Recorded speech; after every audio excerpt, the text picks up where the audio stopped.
Hey, y'all. Welcome to Club JJ.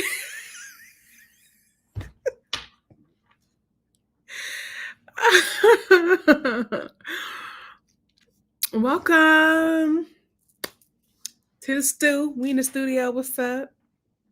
What's popping?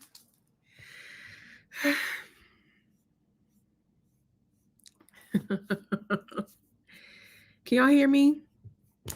How y'all like the stew? We did some redecorating. Switch up the vibes a little bit. Let me know how you guys are enjoying the studio. Why am I so childish? It's so funny. Club JJ, what's up? Yum. Yum. Squeamy. Okay, so all right, let me stop playing. This background looks terrible. Oh,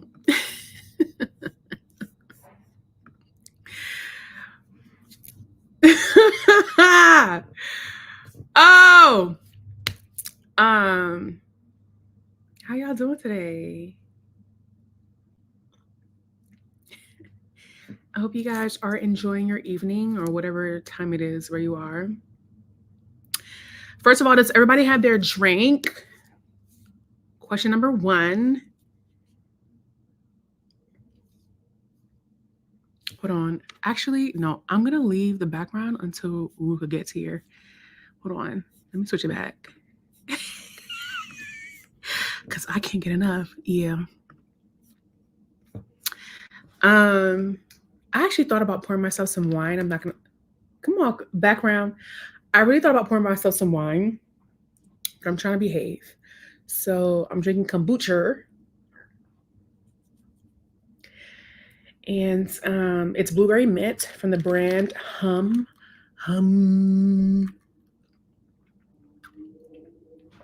It's new. Don't really like it, but I'll pay for it, so I'm gonna drink it.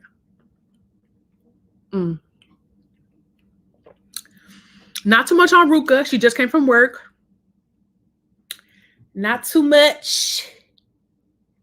She literally just walked in. Give her a little time to settle in, breathe, stretch, shake, let it go. Get her drink. Let me send out a blast. Hold on, let me find a link. The link. Ooh, did I pause? Okay. Let me see if I can send out a blast. Oh, let me change the title too, because yo.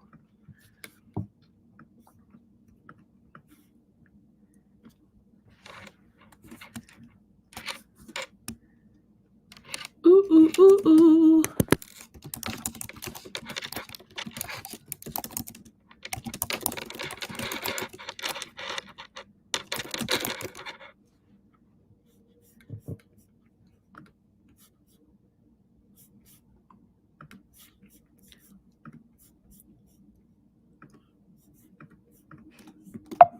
Ooh.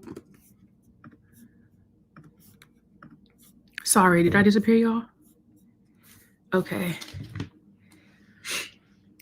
Sorry, I just need to get the link real quickity quick. Doo-doo-doo. So what's in y'all cup?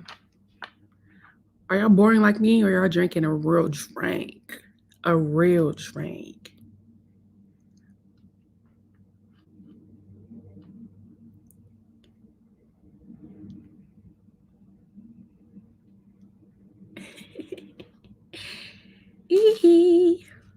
Okay.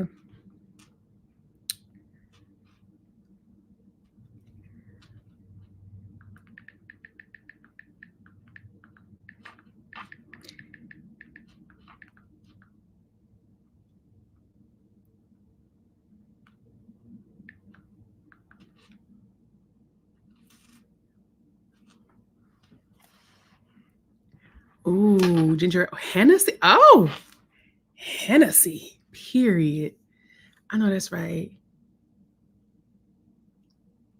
ginger ale, Kool-Aid, cran strawberry. Is that pre-mixed or did you mix it yourself? I'm curious, and I feel like I need to try that. Dry January. Felt that. Felt that. Ginger tea sounds mad good. Green apple sangria. Y'all are living. Y'all are living. Ah! Green apple sangria. Stella Rosa peach. Cran apple strong Manhattan. Okay. Period. Oh.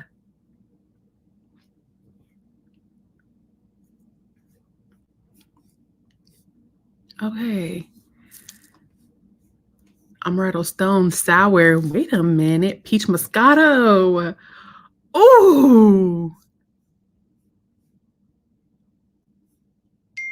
Oh, yeah. Yeah. Bailey's? Yum. Baba Cool, what you know about that? Yeah. Yeah. Okay, Arbor Miss Mix. Period. Coffee. Girl, what time is it where you at? Cremas. Ooh, I have cremas in my fridge right now, actually. It's actually really good. Oh, I would love a cup right now. Man.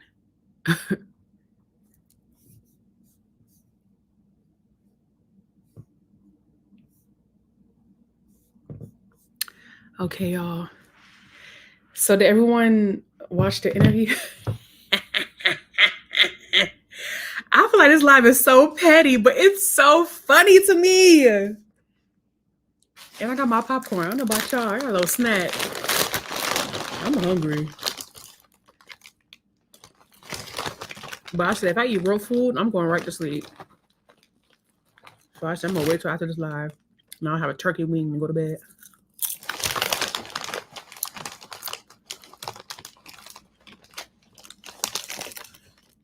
Did anybody watch it more than once?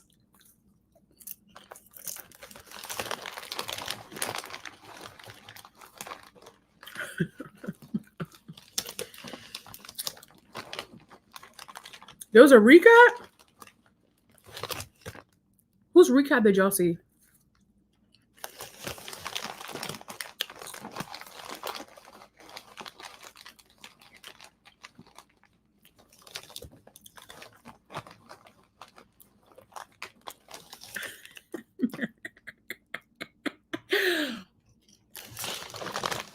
Katt is so funny. Katt is so funny.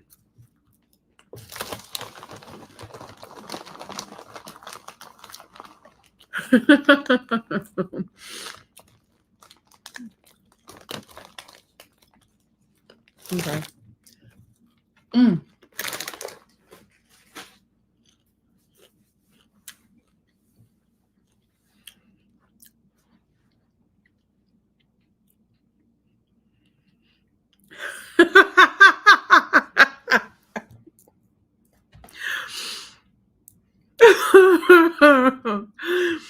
Somebody said, when he said Steve Harvey looked like Mr. Potato Head, I died.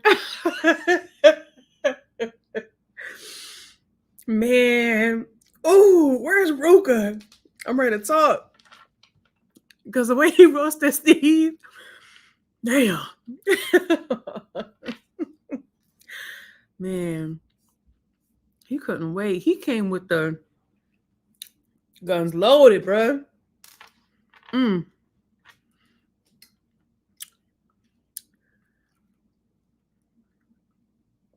Oh, this is so nasty. This is so nasty. Oh my God. I didn't even look for responses. Fat face online killed.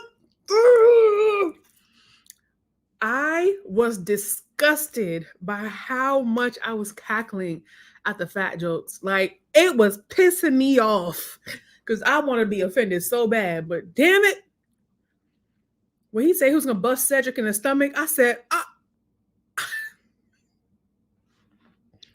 Why would you say that?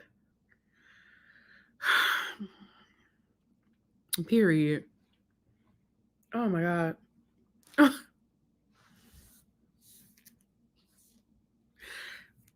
Yeah, I wanted to be offended so bad. Like, why were all the jokes landing? And the thing is, it was like,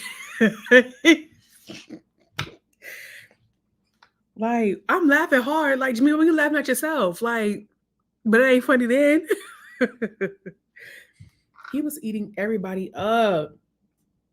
But I didn't look into any of the responses, so I don't know what anybody said in response or in retaliation. Um, and I also want to preface this by saying I haven't seen any of Shannon's other interviews. Excuse me. So this is a very unserious live to Kiki and crack jokes. Because I was thoroughly entertained. I was thoroughly entertained. Oh, okay. All right, y'all gotta chill. Hold on. Let me wait for Ruka to join. Let me wait.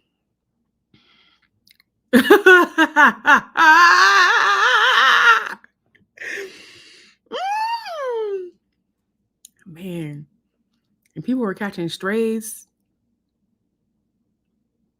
It's crazy.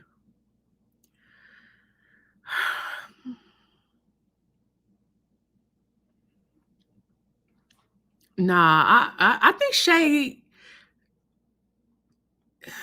I have my opinions about Shay, but I'm pretty sure Shay caught the shade. I think he was just real neutral the entire time in a good way.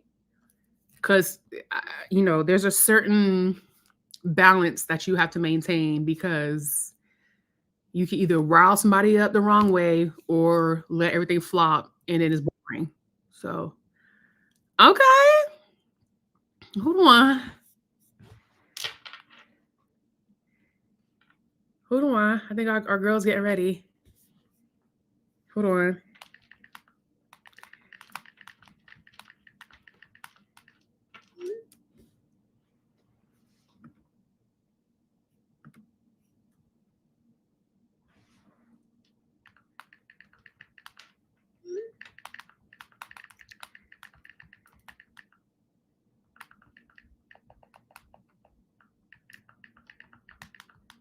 Ooh.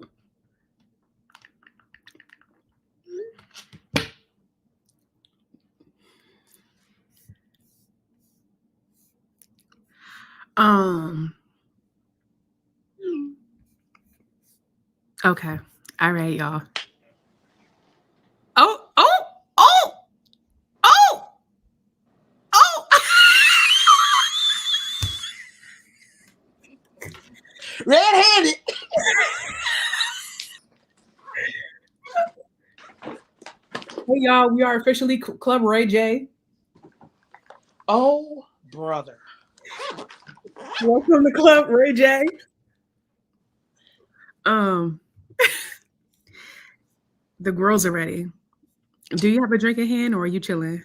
Dang, I do not have a drink in hand. I got my notes though.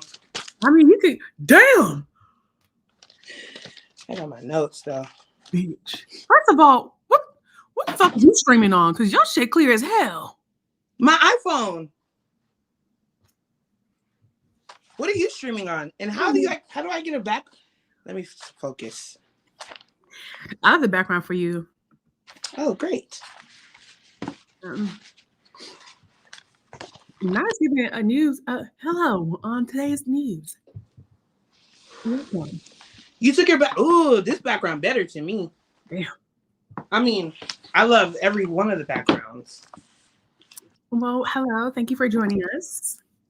You look glad to be here. You got them edges snatched back. Okay. But Edges this forehead is gleaming, boy. This forehead gleaming. And them edges swallowed up. Have you ever been swallowed? I'm yodeling. Ah. Have you ever been swallowed? Swallowed. I'm so excited. We're going to talk about a lot of stuff. Did you want to take a second to grab a little something? Grab a little. What are you drinking? Kombucha, but that's nasty. Somebody get something else. Um, Let me figure out what I have in my fridge. Do I take y'all with me? Well, I this want to see you on the big screen. yeah. Let me join Jemima. I want you to see my big screen too. Yeah. Oh, okay, there you go. Yeah. Club JJ. Oh, brother. All right. Swallowed. Have you ever been swallowed up? If I. Oh, okay. Am I center? I'm center. Y'all see the waves? Okay, seasick. Hundreds. um. Ooh, they look good on camera. So, do I take y'all with me, or do I get up and cause I don't got no bottoms. So, do I get up and get it? Whatever is safest for you. Safest for me. I'll be back. Let me turn You, you want to tilt it up or something? it. Okay, yeah. Yeah. Lord. Have you ever been swallowed? Swallowed. I hate the internet. Oh, what I gotta drink. What I Ruka, they said they saw a little bit of that ass. You better watch when you come back. They said it was giving tease. What was said? They saw a little bit of that ass. This is so unprofessional. I am so sorry. Oh, Not the two. Taylor, All right, I'm gonna get some wine because Taylor, Taylor, Taylor, Taylor, boom, boom, boom, boom, boom, boom, boom, boom, boom, boom, boom, boom. Have you? Oh, will they? Will they? They flag your stuff if you play music, no drink drink juice. Mm. Drink juice. Yeah, Yeah. yeah. And then juice by. Okay, I'm jealous. Hold on, entertain them. Entertain now. Okay. Hold on. Let me. Boom. Boom. Boom. Boom. Boom. Boom. Boom. Bottom. Bottom. Hey. Boom. Da da da da. I said on 1, 2, 3. We in the club tonight. Hey. Come on. I said we in the club tonight. And we gonna talk shit. And we gonna talk shit in the club tonight. And we gonna talk shit club tonight. It's your girl, Young Rooks. Man, I don't need a beat to go off in this mother. I don't need a beat to hit that motherfucker. I'm in a roll bound, and we gonna hit that club. And we gonna. I'm sorry. Have you ever been swallowed up? Sorry, I'm on camera. Focus. Focus. I don't know if this is entertaining, but I do have a story to tell. I got something on my mind. I got something on my spirit, and I need to speak about it. In 2024, you know, men are not a priority. They don't put me as a priority, so they're going to remain an option in 2024. However, there are times I wish, I could just have somebody on call, I could just hit them with a like, excuse me, sir, can I get swallowed up? And then he'll just be like, on the way. But, oh, I'm sorry. Sorry, I'm back. Hey yo. My bad. Let me see this way. Not you came in talking about you want to be swallowed. Austin. First of all, let me see that long ass list of notes. I'm sorry, I didn't mean to cut off your story of being swallowed. All right. Actually, This bitch did homework. gonna show me out on my own Club Shay Shay. I mean JJ. See? I mean JJ. You don't even know what's gonna happen. This could be all scribble scrabble. Because you and your 2 full-time jobs, so you have time to write scribble scrabble.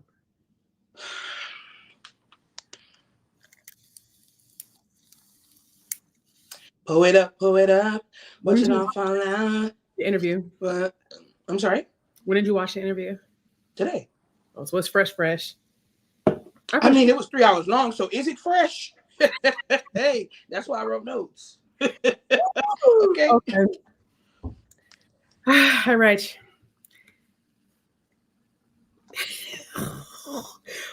Where my notes at? I got a little son. Why you acting like we finna just Yo shit legit. I ain't got that much.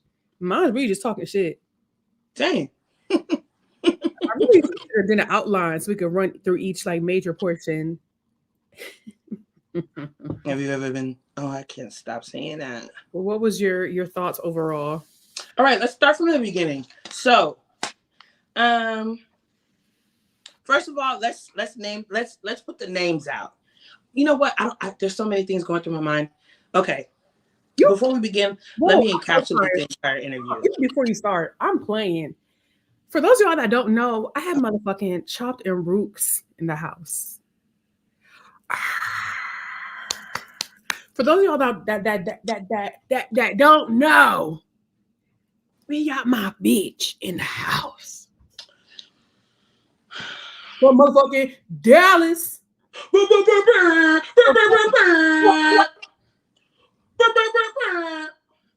Period.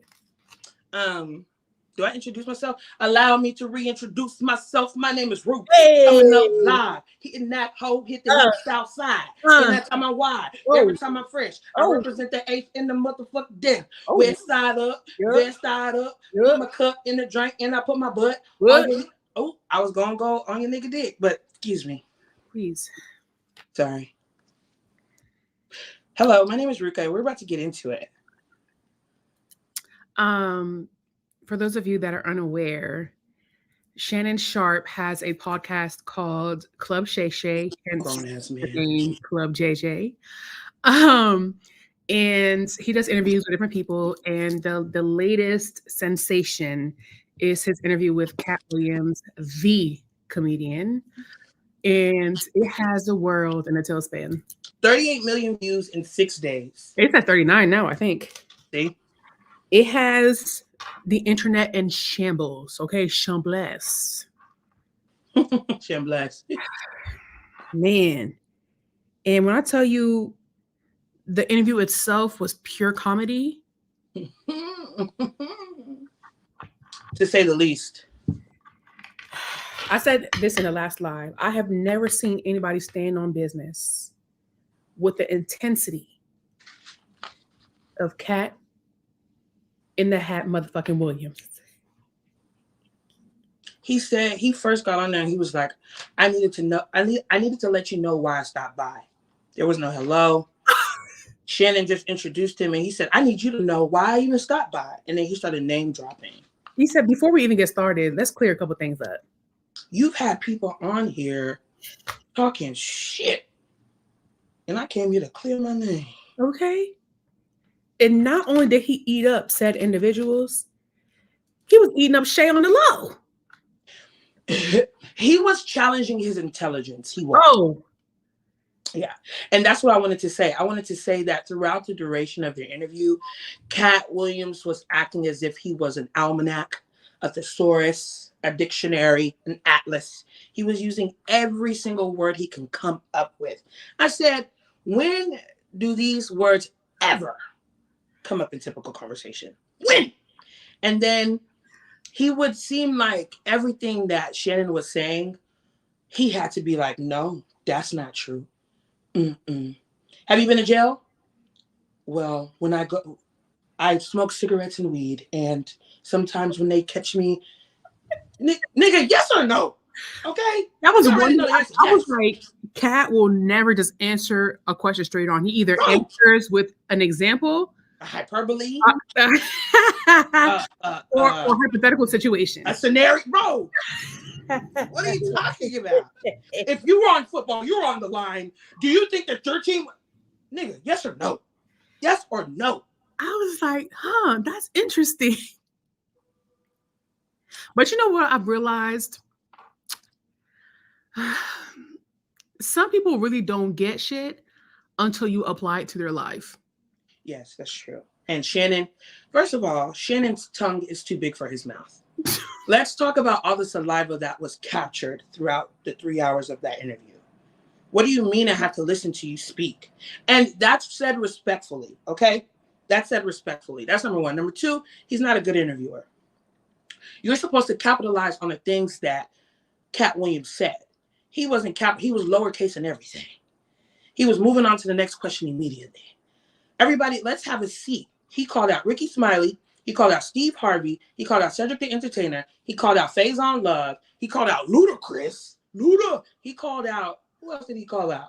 He ate Luda up. Oh my God. He said that Harvey Weinstein asked to suck his penis in front of his agency. He said that at the age of 8, he was reading 3,000 books a year in different languages. I don't know about you. 3,000 books a year? Between the ages of 8 and 12. I want you to suck my clit. So one thing I will say is I don't take anything that anyone says as factual. For me, words are words. You're just telling a story. Your truth is your truth. But a lot of things were questionable for me personally, just in general.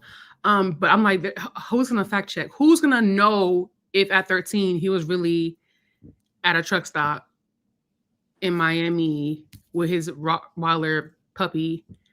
It's just certain things kind of just like, it's all just a story, but it sounds crazy. I don't think he was lying about the celebrities, the comedians. I don't think he was lying about that. I think Katt Williams, I saw it on Twitter, Katt Williams is a master at storytelling. So when you storytell and you're a comedian, you're bound to embellish. And there are some things when he was talking, I was like, nigga, you a goddamn lie. But there are other things like you said that we can't fact check that may be true. Maybe it wasn't 13, it was 17. Or maybe it wasn't a Rottweiler, it was a pug.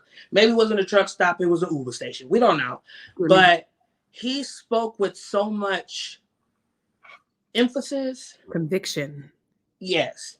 That, you know, when it came to like the kings of comedy and like putting people on and like sharing the wealth and stuff like that, I think there was some truth to it.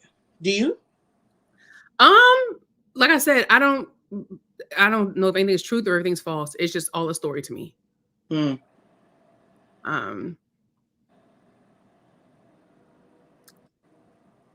Yeah, that's pretty much it. I don't know. So we can start off with Ricky Smiley when he said that Ricky Smiley can't act unless he's in a dress. Ooh. And that he wrote it in a contract that he doesn't Ricky Smiley in a movie with him. And then he said, what was the next movie? First Sunday. And what was he in? A dress. And he said Ricky Smiley and Tyler Perry cannot act unless they're in a dress. And he feels like he should make sure people are in their best element if they're going to act with him. I gasped aloud. Ruka, oh my. Let me paint this scenario. I'm playing the podcast. Cool. I'm getting dressed. Let me see what the fuss is about. I'm trying to put my shirt on. I heard that line. My jaw hit the floor. Man. I start to get dressed. I have to pick up my jaw and tuck it in the shirt so I can get it on. The giddies are already long. Now the jaw has been added. Now all three are dragged on the floor. Please, the whole workout to get everything, to go through the neck of the shirt so I can put it back on. I had to leave with my jaw behind me. I had to roll my cart to the car. Why did he have to eat up everybody like this? And I was like, did Tyler Perry come for him? He dragged everybody in some. Tyler Perry, a billionaire, and we don't know what's going on in his closet, whether there's colors or skeletons, but Tyler Perry don't speak on much. So I'm gonna just let him have that. Okay. But Ricky Smiley, he made a really good point. He said Ricky Smiley, really speaks to a Christian fan base and his jokes are old. That's why you're on the radio. Your jokes are I didn't know old. You're comedian. not speaking to a millennial audience. So, you're probably not, don't let me, speak on something that I don't know, but you're probably not getting that many calls for roles in 2024, personally. Yeah, And then I don't when know. he spoke that Ricky Smiley, Katt Williams was supposed to be the Santa and Ricky Smiley was supposed to be the pimp, I believe that. Because Ricky, let's be real clear. And you didn't speak that much in Friday After Next. You didn't speak that much. You was stealing trees and stealing gifts. You wasn't really speaking that much. And when he spoke about how he had to change the script regarding rape because he was initially supposed to be raped in there, and I remember the scene in the bathroom clearly. And I don't think Ricky Smiley was going to do that. So I there were some things in there again, like I watched it so in full. So I think there was some truth to it. We can always speculate, but I think there was some truth to it. And I just want to preface this by saying I don't watch Club Shay Shay. I don't know nothing about Shannon Sharp. He was on TV. Now he not. Now he doing his own thing. And he drinking cognac with celebrities. That's what I know. So if Katt Williams was coming on there quoting other celebrities because Shannon was talking about, you obviously watched the episodes if you're coming in here with an arsenal of information that you want to speak about, So I don't watch it. I don't watch Club Shay Shay. Obviously, if it didn't boom like that on Twitter, I wouldn't have gone and watched the full thing. So Yeah, because I'm always behind the curve. There's so much. I feel like a Black culture. I'm not hit. Perks of growing up in a foreign household, in a Christian household. yeah. So I was just like, I know the name Ricky Smiley because I remember the Ricky Smiley morning show. But that's what I was like, I remember the name as him being a radio personality, not a comedian. I was like, he's a comedian? Go out and look up to see what he looked like. Like, who's this Ricky Smiley he's talking about? Oh, he has a good stand-up. I really like one of Ricky Smiley's stand-up. He did like a white band versus a black band joke. That was really good. Again, his stand-up is for a mature audience. Mm-hmm. And then touching on what you said, Katt Williams, I think a lot of it stems from his upbringing with his parents and being Jehovah's Witnesses. And then he touched on the fact that his dad was beating the hell out of him. So him running away, again, I don't know, but I think that's true. Like, if you get your ass beat and you're going against the curve of your parents who are devout Jehovah's Witnesses, let me out. I know something was going on there. Yeah, that conversation in itself was like, And so in the beginning, Shannon was really getting on my nerves because I felt like he kept, like when Katt would say something, instead of asking him to clarify, he would make an assumption based on what he said and regurgitated, basically saying like, oh, this is what happened. So when he said, oh, him and his father had an altercation. Oh, so, your father's abusive, blah, blah, blah. And Katt was like, no, that's not what happens. So I found that to be annoying. But then I feel like that was really in the beginning. He didn't do that so much later on. So after that, I was like, let me stop being so sensitive because it's more about me than him. But even with Katt, because I'm like, you had an altercation. You didn't say that he was abusive, but also you said it got so bad that it almost went to the department. So which is it? And I feel like that he had a couple contradictions throughout. And I was like, a lot of contradictions. You gotta, pick what the story is, Like, yeah. And there was even that point in there where he was speaking about the Kings of Comedy and Cedric stealing his joke, which was a fact because they put that side by side. And the spaceship joke, and then Black people would be able to park anything. They put that whole side by side, but he got the dates wrong because he was talking about 2019. I was like, baby, the Kings of Comedy came out a long time ago, decades ago. And as much as he was getting on Kevin Hart, Tiffany Haddish, Steve Harvey, Cedric the Entertainer, Ricky Smiley, he was respecting Ice Cube, which surprised me. When Shannon was like, he heard that Ice Cube don't pay his people. Mm-hmm. He, backdoor Dave Chappelle. which didn't surprise me because Dave Chappelle's controversial. And we need to get into the fact that does he like trans women or not? Because he speaks about them often. But that's neither here nor there. Who else did he give? Suge Knight. He talked about him and Suge. And then another thing was he said he smoked more than Snoop. Now, Snoop is known for smoking. So he's more out there. You know, that's his brand. Mm-hmm. But smoking 20 blunts a day for 30 years. Yeah. And then you can run a 4.4. Yeah. First of all, why? Yeah. I'm not a weed smoker, so maybe I'm not in a circle. I'm outside the club. I can't get in. Why? I mean, I may be in that circle very heavily, but are you? I'm not smoking 20 blunts a day. That sounds insane to me. Like when do you use the bathroom? Bro, and when do you drink water? 20? You on stage that loaded? And I know you drinking on top of that, so you just crossfaded. He paid homage to Suge Knight, him and Suge Knight being friends. And then another thing that kind of like, and then he called Kim Kardashian a whore. He flat out said it. He said he married a whore. He went on her. And then that's another thing. So Shannon was asking him a lot of trending topic questions, like what's going on with Kanye, Tory and Megan. What else did he ask him? Mark Zuckerberg building a bunker and other things towards the end of the end of the interview.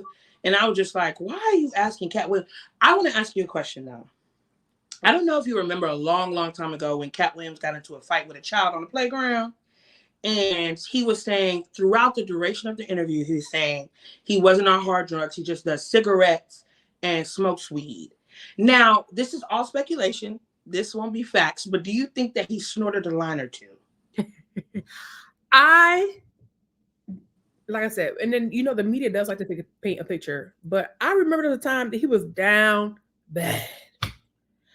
I don't know. He looked run down. He looked like roadkill. Like you're going through something, very much something. So I mean that kid had him in a headlock on the ground. See, now that I didn't, like I said, I don't be knowing stuff. So now I gotta go find the clip. Cause why you fighting a kid? Why the kid beating your ass? That's what Man, he was beating his ass. And like when he was very, very adamant about not doing hard drugs. So I mean, who am I to tell a man about himself? But I was like, you ever snorted a line or two before? And again, I don't watch Shannon Sharp. I don't watch the conversation or the interviews that are being had. But as a person, when you ask questions like that, you got to be very careful to me, because that could cause controversy on top of controversy. But I was like, yeah, you haven't done a line. You haven't done a line or two. And then he stated in the conversation that him and Steve Harvey were in a stand-up comedy competition together. And that's when he called out Steve Harvey for wearing a man unit. And I was like, and I don't recall ever watching that. But somebody on Twitter was like, y'all couldn't clock that this was a man unit. The Steve Harvey show that came out in 1998, 1996. What? And also, let's not downplay the fact that you act like niggas didn't have fire hairlines. It just started receding with the now. Okay. Back in the day, the Beijings, I have no idea. A solid hairline. You see it. 1, 2, I'm not a man. Why would I clock his unit? And at that time, in that era, that's how men were wearing their hair. Why would I have ever thought that Steve Harvey was wearing a man unit? Do you not see how thick that mustache is? Why would I think that stash looked outside? Why would I think it's fake when I see it outside? I had no idea that his hair was fake. You talking about everybody thought it was real. I had no idea. What's that? Slow? What's that? Sheen? You pick that bad boy out, you shape it, and y'all say everybody knew it was fake. Come on, who is everybody? That's what I'm trying to figure out. Who is everybody?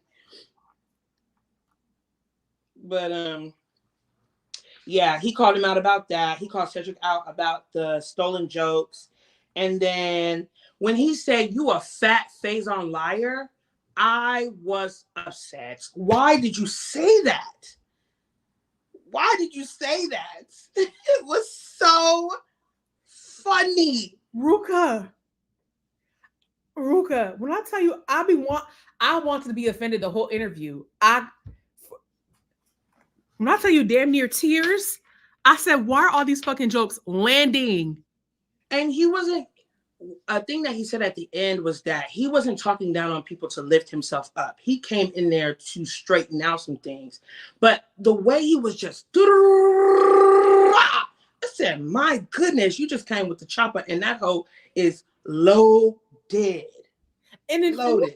he didn't really even go in because he was like, I don't want to talk about nobody's looks like that. I don't want to talk about this and that. I'm really just here to talk about what they said and how they're wrong. He let two things drop. But I was like, imagine if he really went in. Yeah, and he was talking about they wives caught astray, but that one again wasn't a lie. When he said the weird face looking light skinned wives, he said that doesn't apply to one person, that applies to 7. And then he circled back with Ludacris and his wife. Now, I'm not one to speak on anybody's looks. Okay, she may be pretty. I don't know what she looks like, but that was disrespectful. What did the wives do? Just in their mansions next to their Celine and Chanel bags, minding their business. Pay, baby, pay. I said. And then when he talked about Steve Harvey's wife, and he was like, Steve Harvey said, you know, I wouldn't be this way if it wasn't for my wife. And he said, you said that about your first wife. First one.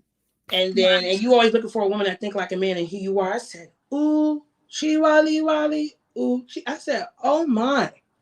He was letting that chopper sing. And then he went back to Steve Harvey. And I had to look up who Mark Curry was because I didn't know. I knew don't let me cap. I didn't know who they were talking about until I looked him up. I was like, oh, Hanging with Mr. Cooper. And when he said he stole the whole thing from Hanging with Mr. Cooper, and I looked and I compared Steve Harvey's show and Hanging with Mr. Cooper side by side, I said, oh, look. And you know what? That was another thing that I wasn't sure about. I didn't look up. Shannon Sharp was like, weren't you married before? And he was like, I was never married. And I was like, but hey. And then he talked about women a lot. Now, as a heterosexual man, being around women more than you want to be around men, that makes sense. But he said he has 3 women cohabitating with him in the home. But then said he never lived with a woman. Oh, so you lived with 3, not 1. He was one of the first people that had a person that was designated to roll his blunts and spoke about if he smoked 20 blunts in 30 years, he was letting a man do that. He was probably digesting a lot of man spit. So he got a woman to do it. Is it the women in the home? Is this polyamory? Is this polygamy? Are there nannies? Because he said something about a cook. Who are they? Your cohabitant. Who are they? Are y'all? What is this? He mentioned homosexuality a couple times, unprovoked. He did. I was like, once or twice, you know, it came up in the scene, the rape scene. Okay, I get it. But like, also, I feel like if you keep bringing something up that nobody's asking you about, and you keep calling women whores. Let me not say he keep calling women whores, but he referred to certain women as whores a couple times. I think he's been.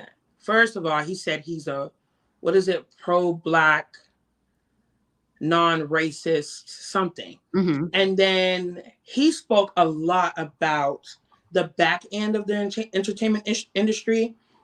He shaded Diddy. He said you got to tell Diddy no sometimes. He brought up T.D. Jakes and he brought up Harvey Weinstein. And so I'm thinking, and then he brought up Ludacris and the Illuminati. So I'm thinking with as long as he's been in that industry, there have been times where he has been tested. His manhood has been tested. And he's short, he's small. So they've probably been trying to drag that man and bend him over. Oh, so you doing the bending and bend him over and try to take away his manhood, because he kept talking about his his virginity too. So I understood kind of why he was speaking on homosexuality a lot, because I feel like that's a trigger for him. And he wants to make sure people in the audience know that his booty has never been, touched. He's fought tooth and nail for his hole to be clean. But he did bring up homosexuality quite a bit. Which makes it like, that's crazy, because I'm trying to understand, like, especially he talked about the whole quite a bit. TD Jakes, the whole swallowed. Yeah. I only saw the clip, but I don't know what that was in reference to. Oh, I feel like it's just a poor choice of word. Facts. Especially in light of him being around or being associated with Diddy. But I think it was like something like being like swallowed in the word, something like that. Like, it wasn't like, but you know how social media does. He called Cedric the Entertainer a walrus. He said he has 12 specials, and Cedric the Entertainer has 4, and they can be found on Netflix or Tubi. He said winners are not allowed to let losers rewrite history. That's a bar, and I will be using that. He said, why wasn't Earthquake getting any shows? Because they found out that Earthquake was illiterate. It wasn't like he was coming at them talking about, first off, but he was really just saying, he was literally like, it's not even y'all are slow, y'all are in a cabal of gang, your suit's too big, your wife is weird, you can't get no job. Who doesn't want to be a movie star? Nobody wants to host a game show. That is not nobody's dream. Your hair is fake. Your mom is, I said, the list kept going.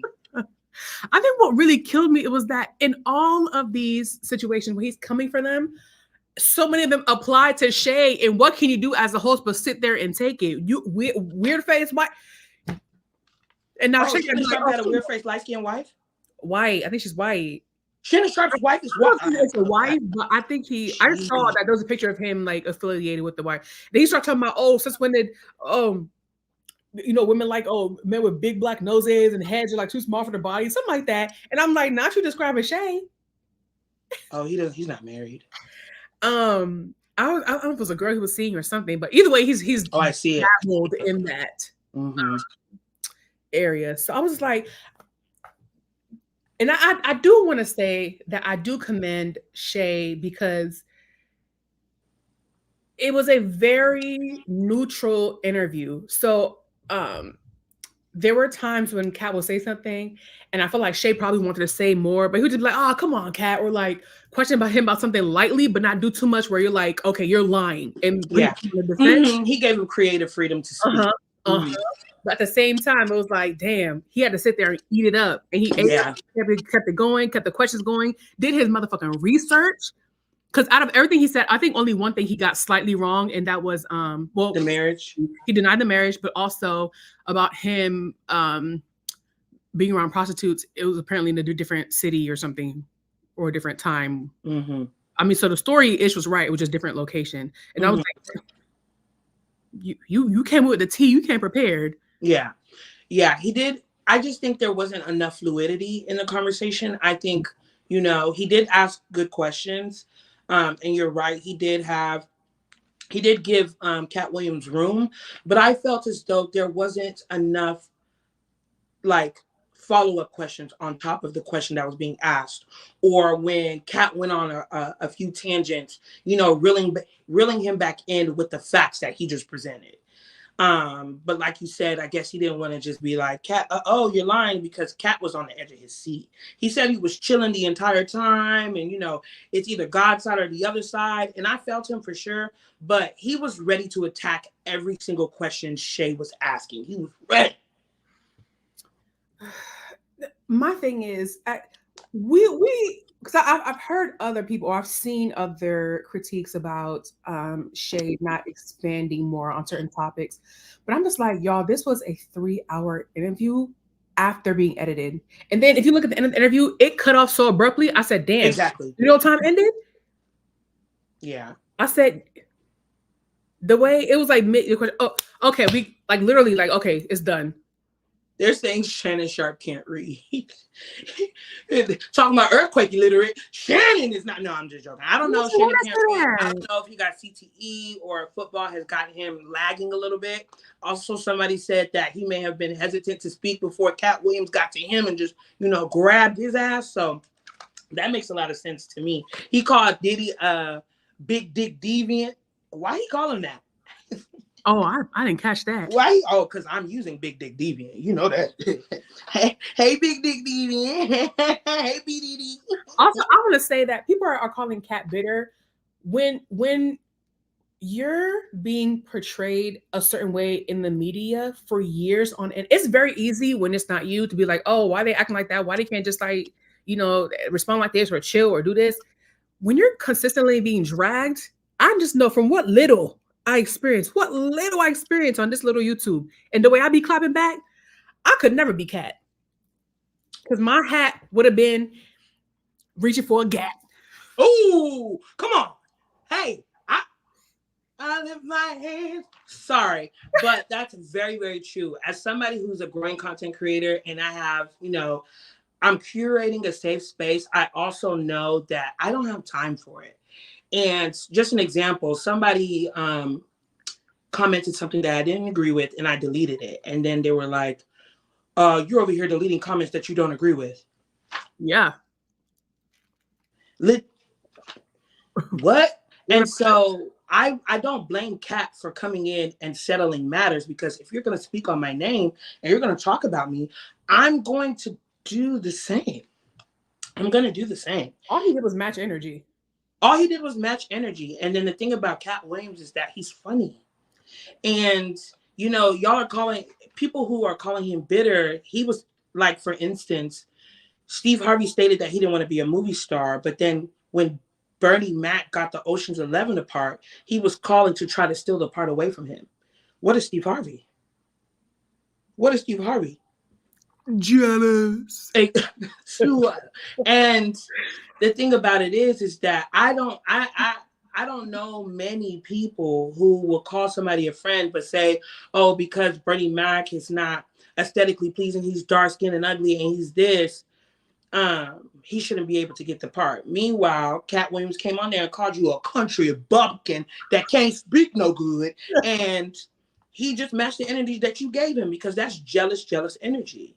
I just want to say, because Katt keeps talking about, he was talking about how he has all this range and stuff, but I'm like, I feel like the range that you think that you're giving, that was being received. Because I feel like very much you still give Katt, like I don't see you in Law and Order playing a very serious person, and you talk a certain way too. So Steve might talk like a country bumpkin, but you talk like he talked like a country bumpkin. Katt Williams stated that he had 60 roles or something like that, and of the roles that I know Katt Williams for, like the ones, they were pimp roles. They was nigga roles. Pimp Name, Slickback, Money Mike. These are roles that he solidified, but he was Katt in them. And that was another thing when he said he was Katt in the Hat, and then Disney hit him up when he wasn't even making $25,000 a year salary and gave him a cease and desist and told him that he cannot use Katt in the Hat. I said, I know that's right. Mm-hmm. I know that's right. Now they came and got you. I 100% believe, because one thing about Disney, they gonna collect they what? Don't you say lips? They gonna go. They gonna take your shit, boy. You better. And then that ties into going back, doing a side off. Jonathan Majors. They took his role so damn quick. As soon as that conviction hit, they took his role. Mind you, he was convicted for, don't quote me, but it was a minor aggravated assault charge for like the way he handled his Caucasian girlfriend outside of the car, but he was acquitted on the other charges. And then he did an interview recently. I did not watch the interview, where he called Megan Good his Coretta. And what's his obsession with her? What's his obsession with Coretta Scott King? And the thing about it is that everybody was trying to figure out is that he ain't no Martin Luther King. Where was his dream? Where was his movement? I just want to say that unpopular opinion, I was fully behind Katt when he said they trying to sell you a plan, okay? Because personally speaking, I do not find that man attractive. Not even remotely close. I don't know when that became the narrative, and maybe it's just me because I also No, it's not just you. It's not I'm just not you. on the Michael B. Jordan train either. I Mostly think unattractive, but he just doesn't I agree with make you. me, drizzle. Unfortunately, I was one of those people who thought Jonathan Majors was attractive. I didn't call him slave fine or 1876 fine. I just thought the man was attractive. Now, could it have been that 80% of the time when I thought he was fine, he had no shirt on? I have no idea. I have no idea.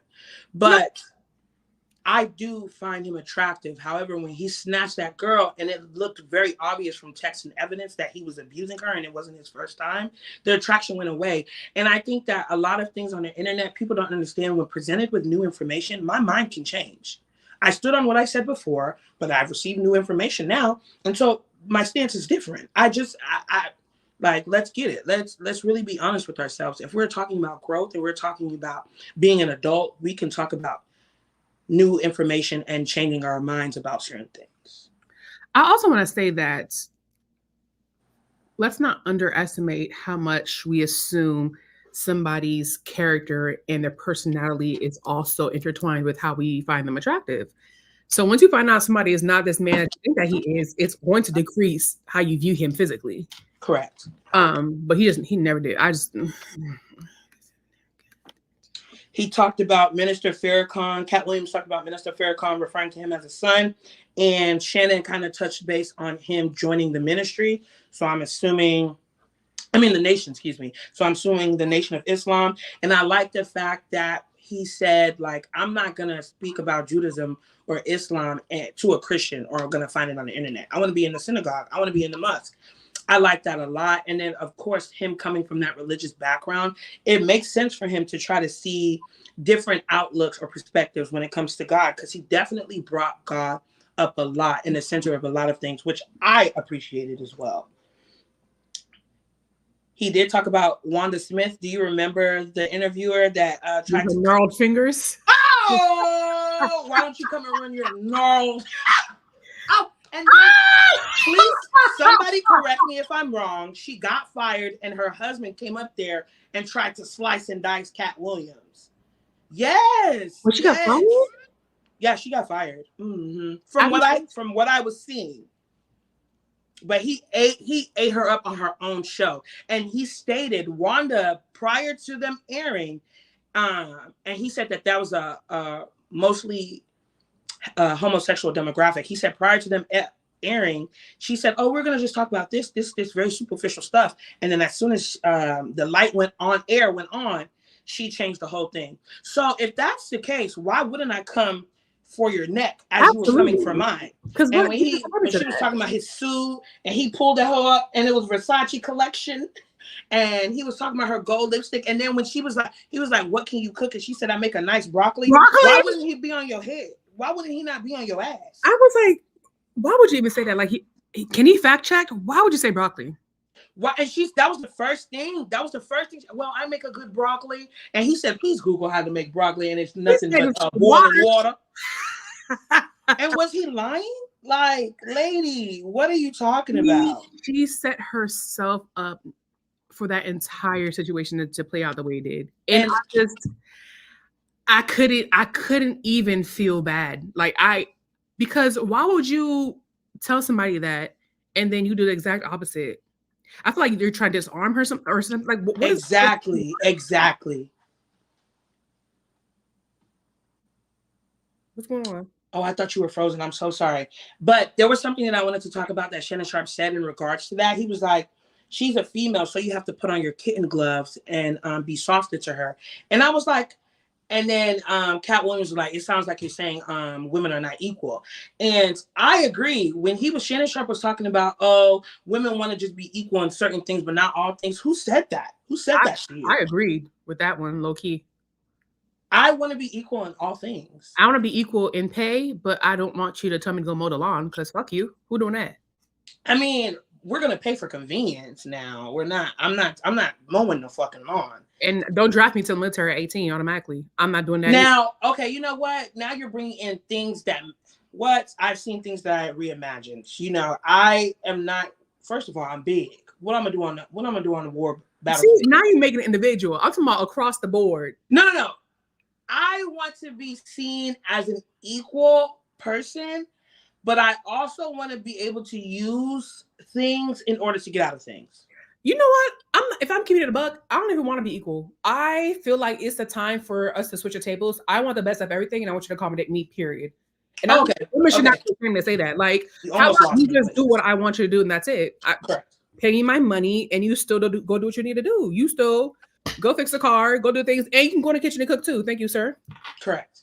I don't think men understand that being a man is a majority thing. That's something that you're a majority of. Meanwhile, Black women are minorities in both categories. So you're going to have some perks that showcase that we're not equal beings. But in this case of Wanda Smith, she deserved what she got, if not more. Don't say that he has to put on the kitten gloves or the mitten gloves and talk to her or kind of de-escalate the situation. Absolutely not, bitch. If you come for me, I'm coming for it. Well, she didn't have much of a neck, but I'm coming for your hairline. Shay, after probing a little bit more and questioning him more, he did get him to admit that if it was a man, he would have ate him up even more. So he did. He said it would have been even more vicious. Correct. So you think that Shannon Sharpe was doing a good job interviewing? I personally wasn't mad at it at all. Do you watch First We Feast? Hot Ones? The hot wings? I don't watch nothing but my channel. Yes, okay. Well, Sean Evans he's a balding Caucasian man.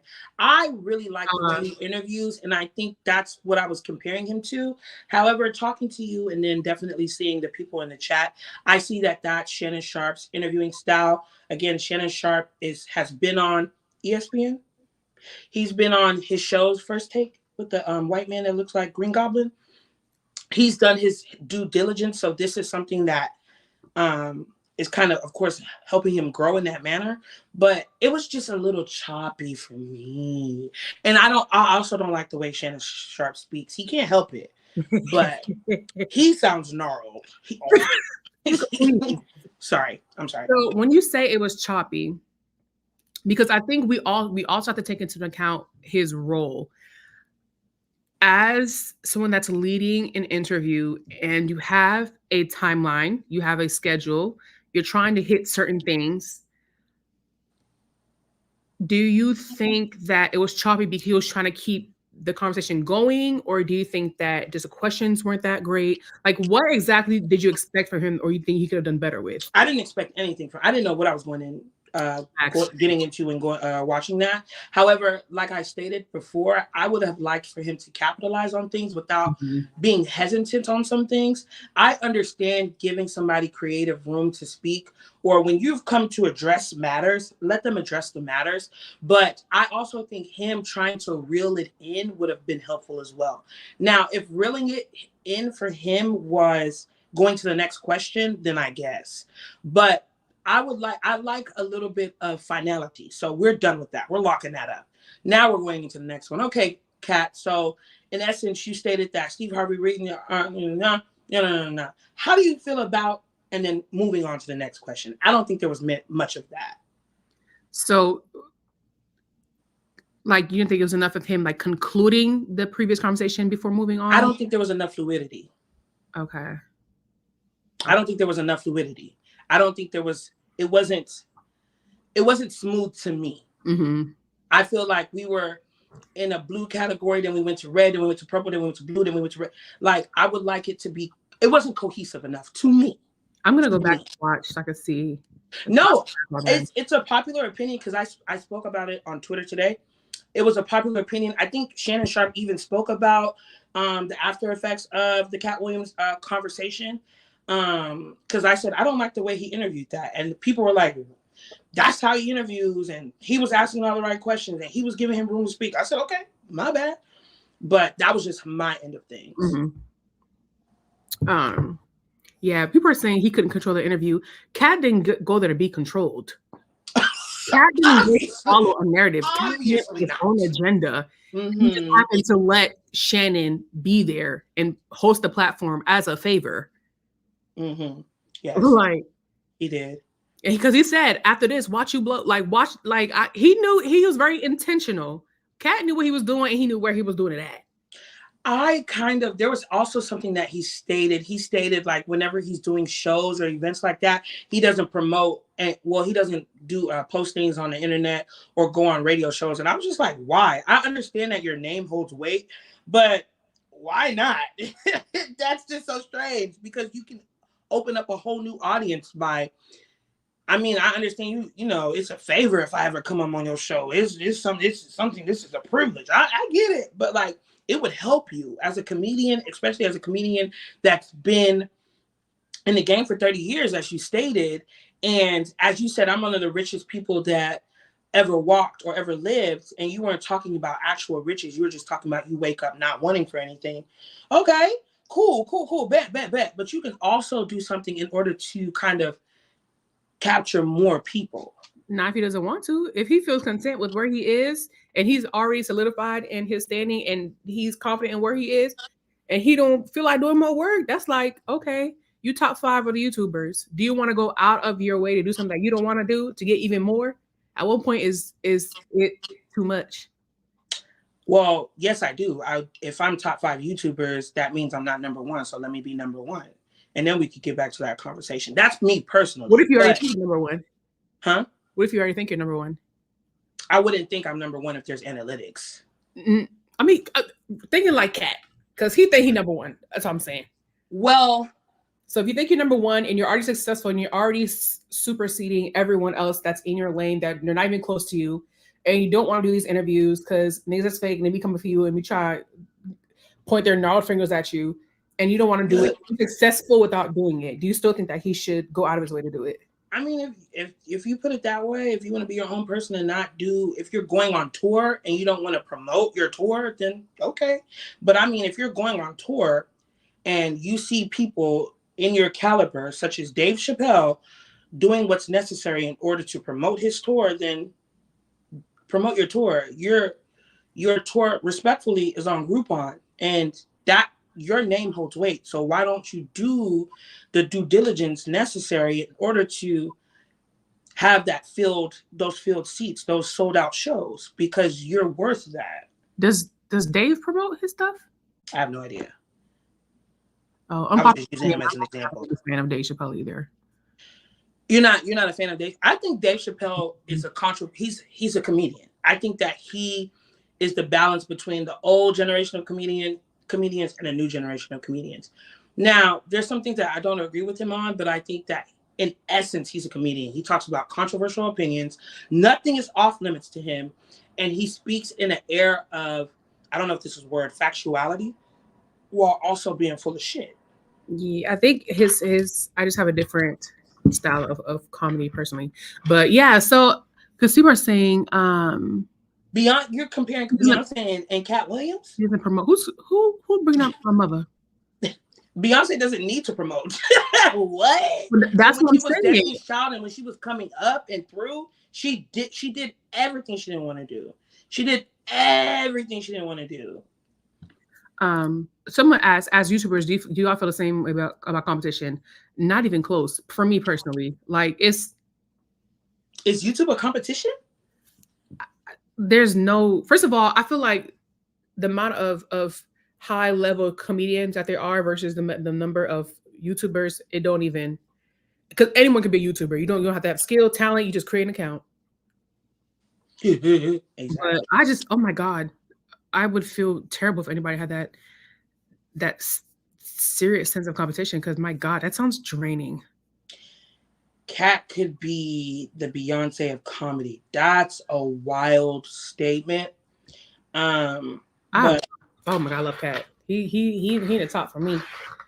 Oh, that's without a doubt. But I also think that with this conversation, people try to discredit other comedians. Like, I understand if you agree with Katt, if what Katt is saying to you rings very, very true, but you can't tell me Johnson's Family Vacation wasn't funny. You can't tell me Welcome Home, Roscoe Jenkins, to me, wasn't funny to me. You can't tell me in the beginning when Kevin Hart was coming up, his stand-ups wasn't funny. Everybody was like, mind your damn motherfucking business, bitch, when he was talking about that school joke and the long titties, no nipple having. Like, people were saying that for a very long time. Please Early don't have discredit had me rolling. Please But don't that's the discredit thing. them. Because Shay touched on that very briefly. I wish he would. That was one of the things that he did kind of like expound on more. But and at one point, I believe Katt did say, you know, just because I feel this way about these people doesn't mean that they're not funny. But I'm like, it comes off like you think they're trash. And I'm just like, let's not act. At one point, he did say all of the comedians that I talked about weren't funny. He said that. He said verbatim. He did say a lot. But then, like, when Shay called him out on it, that's when he was like, okay, well, I didn't. That's when I'm like, you going back and forth, but you can say all you want, and maybe they weren't writers, maybe they weren't this. The standards you have for your peers are your standards. I don't care if they bought a book and regurgitated it. It was funny as hell to me. I'm a kiki and I'm a watch. Personally speaking, personally. Yeah, because they said Kevin Hart's wife is opening up for Katt Williams. And I was like, oh, okay. That's what's up. Let her do her thing. Wait, huh? Kevin Hart's ex-wife, Tori Hart. She's opening up for Katt Williams in his new tour, his new comedy tour. Interesting. I didn't even. Yeah.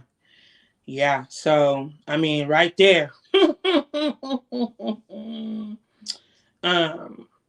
And then when he spoke about Michael Blackson, when Michael Blackson is an actual African using a fake African accent, I said, God damn. The day I found out, I said, oh. The nigga from Philly, isn't he not?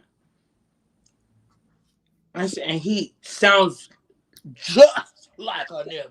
I said, man, oh man, oh man. I said, ooh la la. And then one of my favorite quotes from that interview, you have an unnatural allegiance to losers. It's unlike you. Oh my days. Oh my, oh my. Katt Williams, he's never not been funny. And one thing that he speaks about, especially with the music industry and the entertainment industry, is writing your own content. Mm-hmm. He speaks about that heavily. He's wrote 1 hour specials over and over and over again.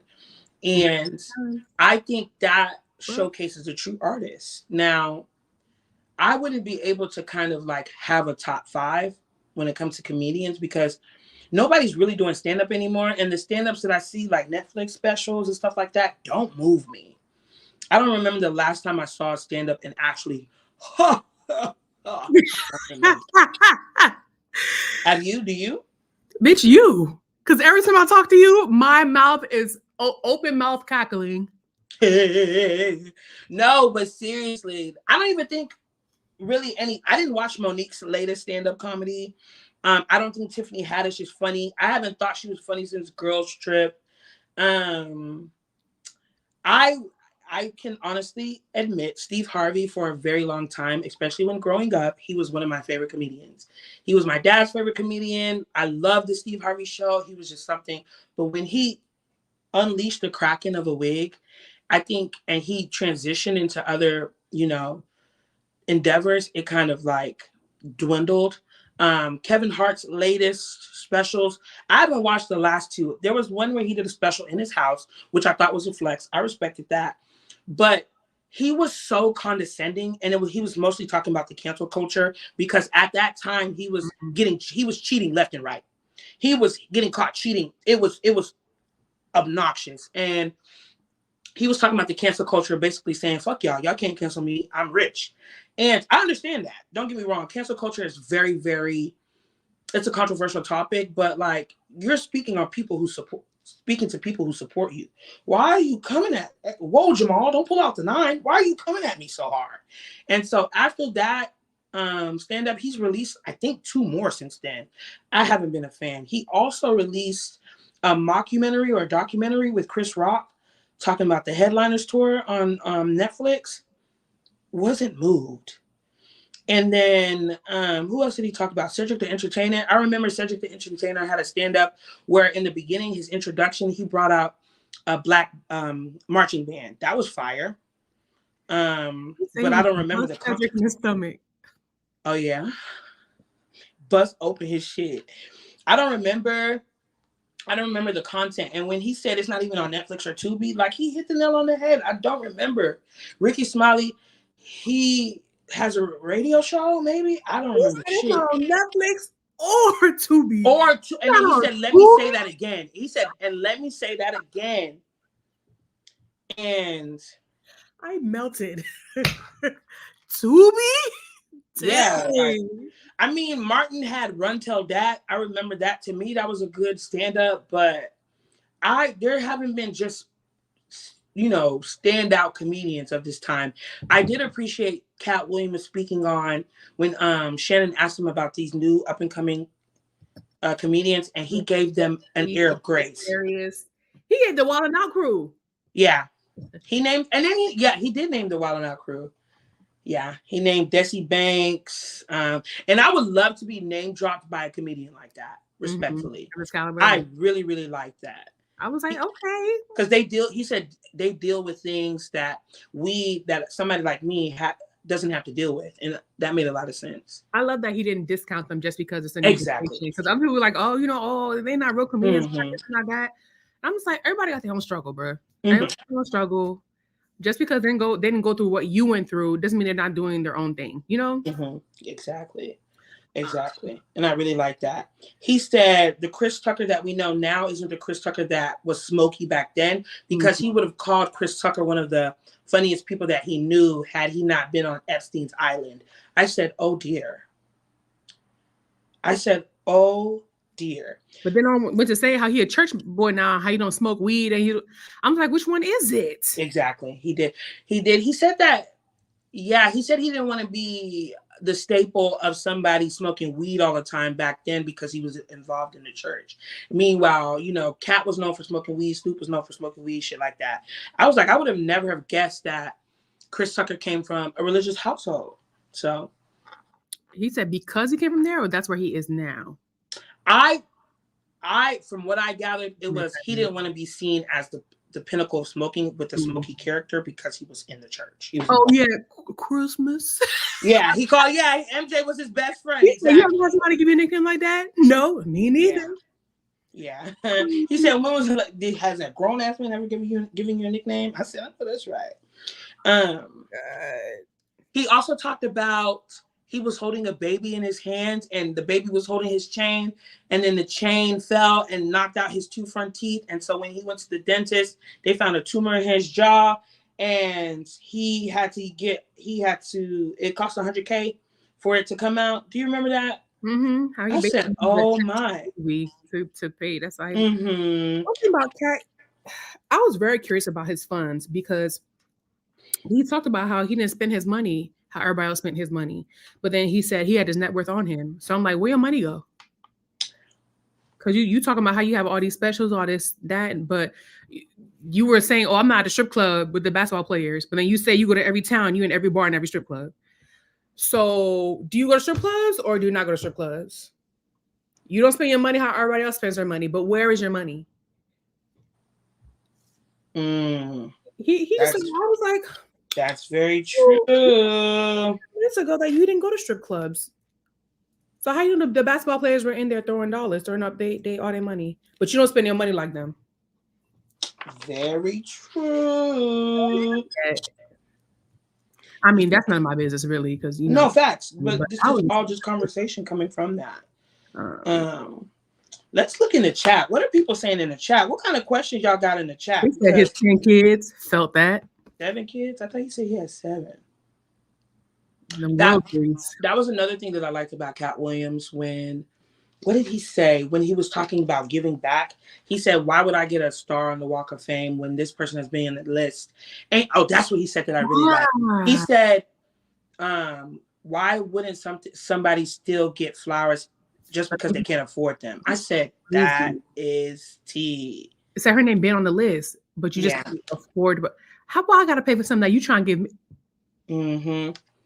And then I like the fact that after the conversation was had, comedians were coming out and saying, he did this for me. There was some guy on Twitter who said he did a set and Katt, after the set, gave him $750. I said, I know that's right. Like, I really, really like that. But yeah, what is it? Oh, I also liked when he was like, he liked toxic women because toxic women are exciting. I like that too because from what I gathered from the conversation, Cat Williams is toxic as shit. I feel like a lot of men like toxic women. I just like that he was honest about it. Yeah, exactly. Exactly. He was just like, we gonna be toxic together. What's up? And he stood on it. And then he was like, whenever you ever saw the Migos to need anything financially? And I was like, exactly. Look He at answered that so beautifully because yes. there's no way to say it could have done it, but then he didn't like make it sound like they needed it either. Exactly. You say, oh, he gave money, oh, they broke, they this, they that. People love to speculate, but I feel like he just answered that so beautifully where it didn't really toot anyone's horn. Exactly. But didn't downgrade anyone or disrespect them either. It was I really like how he answered that. I like that whole section, like that whole segment, because he was very straightforward with it, but he was also like, it shouldn't even be spoken about because it's nothing. What is it to give to somebody who deserves it? And I was just like, I know that's right, Cat. But that goes back to your question. Like, it was so funny when he said, "Don't go off of my net worth." When I looked at my net worth, I said, "I have that on me," and I was just like, "That's very true." But when we see Cat, I guess he's on his J. Cole shit. Like, he don't need to flex no more. And the only thing that when he really flex, it's just this big ass gaudy chain. He got some type, because he's always had a huge ass chain. When he was on Wild 'N Out, he had that big ass chain. He's always had a chain. And you don't have to flex your money. It may be in stocks and a money market account, but from the way he was acting, it sounded like he got a little bit more than people led to believe. Exactly. And I like that. I can learn some lessons because as soon as I get a little bit more than I'm supposed to have, flexing, dying to act sexy, I'm going to Sephora. I'm going to Nordstrom Rack. I'm doing what I need to do. Yeah, I would say overall I enjoyed the interview. It was just, I wasn't really comfortable with how he like was referring to strippers as like hoes and I didn't like that, and it was interchangeable for him. Like, I got it. Mm-hmm. I was like, just because they're a stripper, yeah. I'm like, I'm sure some of them are down bad, like they shown in the movies, but also I'm sure there's some who just strip because they like to strip, or they like whatever. Like, why do they have to be a whore? Like, that's two completely different professions. Exactly. So I didn't like how he casually used the word whores when he described women that, you know. Yeah, the interview was good. I watched it in its entirety. I was impressed by it. It was long as shit. Man. And like he said, if that is the edited version, I'm scared to see the unedited. That was the abruptly ended version. That's why I'm just like, man, that could have went on and on and on, especially if Shay let him go off the way he really wanted to. He had to reel him back in. All right. So let's talk about your childhood now. Exactly. Yeah. Mm-hmm.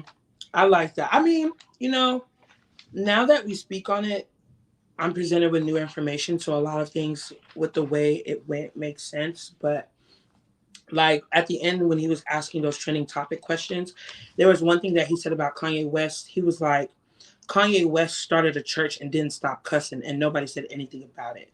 I said, holy shit, respectfully, because that's true. Somebody posted a clip that went viral on the internet about a church in Atlanta, and they were playing swag surfing. Yeah. And people in the comment, and okay, maybe this is another unpopular opinion. I was born and raised in the church. I am no longer. But personally, I understand come as you are. And I understand you trying to bring in youth into the church. But no matter what your efforts are, the church is still the church. And I feel like y'all be doing a little too much. Why are you swag surfing in church? That is crazy. And it's not even like, sometimes the church will remix something or switch it up. No, it's literally bar for bar. If I come in as a new person, a prospective person to attend the church, and all I hear is, man, I got that swag, I would have thought I entered Bella Noche's. I would have been like, if you was beefing at that wedding, you should have kept it at that wedding. Why would you do that at somebody else's club? Because if we can go to St. Baptist Bella Noche, so where else can we go? I would have been like, instead of you to be like, verses 7, chapter 16 and 17, they shall hunger no more. That's good enough. Revolution is good enough. Revolution will get the people going. It will get the people going. Like, I got that Holly, that polo on. And my personal opinion, people be doing too much. Like, you're doing. I agree. And I'm like, it's too much. It's too much. Y'all are trying to, and I understand trying to appeal to the generation that you don't necessarily relate to, but not at that level. Absolutely not. And if you are a millennial, if you are a Gen Z trying to appeal to your own generation, stop doing that. The church is the church for a reason. There's some things that's a no-no. I feel like people be changing the rules to make it work for them. I'm like, that's not how that works. Exactly. Like, y'all allowed Kanye West to do a church where everybody was wearing oversized Old Navy outside, remixing Adina Howard with gospel and saying it's okay because it's leading more people. Are you crazy? At least he remixed it. There should be no, like, it's like people like, oh, they should be able to go to church dressed however way they want.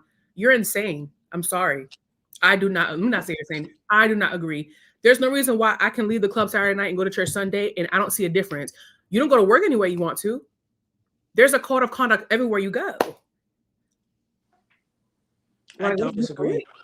There's a way you dress for the beach. There's a way you dress for your to go to bed. There's a way you dress for church. I'm like, y'all keep trying to change the rules and make it match you, and it don't work that way. Yeah. But that ain't my business. I'm not a believer, so. Yep. No. Overall, rate the interview or the conversation 1 to 10. It was a 10 out of 10. I'm sorry. It was a movie. Oh, easy. So you would rewatch? Oh, yeah. Yeah. I'ma just need the clips. I can redo the clips. However, for somebody who I don't watch podcasts. The only podcast that I really watch is Ships and Gigs. And then I watch vlogs. I'm a girl that watches vlogs. So for somebody who doesn't listen to podcasts or watch podcasts, somebody who is not in the man's type of world when it comes to Shannon Sharp and the celebrities that he has on there, because I know he does something on the radio with Ocho C. Bitch, is you popping pills on this motherfucker? Oh, I was about to say, give me some. But I would give it like a 7. I would give it a 7. It's no less than a 7 to me. This is all personal. It had nothing to do with Katt Williams. It was just too long to me, and Shannon Sharp's voice to my ears, because my voice is not for everybody. I just wanted to just take a bowl and a spoon and just be like, open your mouth. And I wanted to just scoop. I feel like I want to go back and watch with your critiques in mind, because when was his mouth wet? It just sounded. He was like, "Yeah, slow on, guys." That's hilarious. And people were talking about I think the name Club Shay Shay is cute. Oh, I won't comment on that. If you think it's cute, go for it. Because he's so big. But oh, y'all listen to that new Club Shay Shay? I don't know. I might get a fire Shay. Hello, Shay Shay. I don't have it. It's not that I have a problem with the name. It's just that it's unexpected for what I'm getting. I feel like that's the beauty of it. It match. Does it match? Because it doesn't. It's like calling the big guy tiny. Club Shay Shay. And then the mascot is doing this. Which one? The muscle, the shade, and the shade, right? It's crazy. You're nuts. That shit is insane. You see his body through that shirt? I want to talk about Shannon Sharp's body because Shannon Sharp's body is attractive to me. he can rip that motherfucker off, and I would have forgotten what his voice sounded like. He had I a would have little been like 10-10. This is an amazing interview. I loved everything Shannon did today. If Shannon had a little more lip, he And a might little bit more leg, because his leg thin. His leg thin.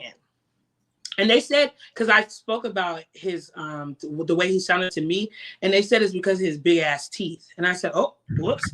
And they said that back in the day when he was playing football actively, he had a nasty lisp. And I said, I can only imagine if this is growth from the way he was speaking before. And they said, oh, you should go check out some old Shannon Sharp. Absolutely not. I will not. I will not do so. Hold on. I feel like how you out teeth a lisp? You can't do that. Out teeth a lisp? He might. Like, how change your teeth change your lisp? From what I gathered, he may have just, he was on TV. So, the more talking, the more practice, he might have had a speech language pathologist. I have no idea. But I'm not going back to see compare and contrast. Absolutely. Someone in the comments, can you do that? I gotta go back and watch and pay more attention to how he's speaking. Well, it's not that much because Katt was doing the most drinking, and he tried to say Katt was drinking too much. He said, I just got here. You've been drinking more than me. Said, I got a sip less than you. I sip less than you. Damn. But nah. I do need Katt to realize there was some. I don't know if you was on drugs or not, but you had a time period where you didn't look okay, and it wasn't just for your size. Yeah, that hair was broken off. Something was going off. If it wasn't hard drugs, somebody in the comment section said he was mixing painkillers. I don't know what it was, but he was, from outside looking in, from being on social media, there was an era where he was down bad. He wasn't doing well.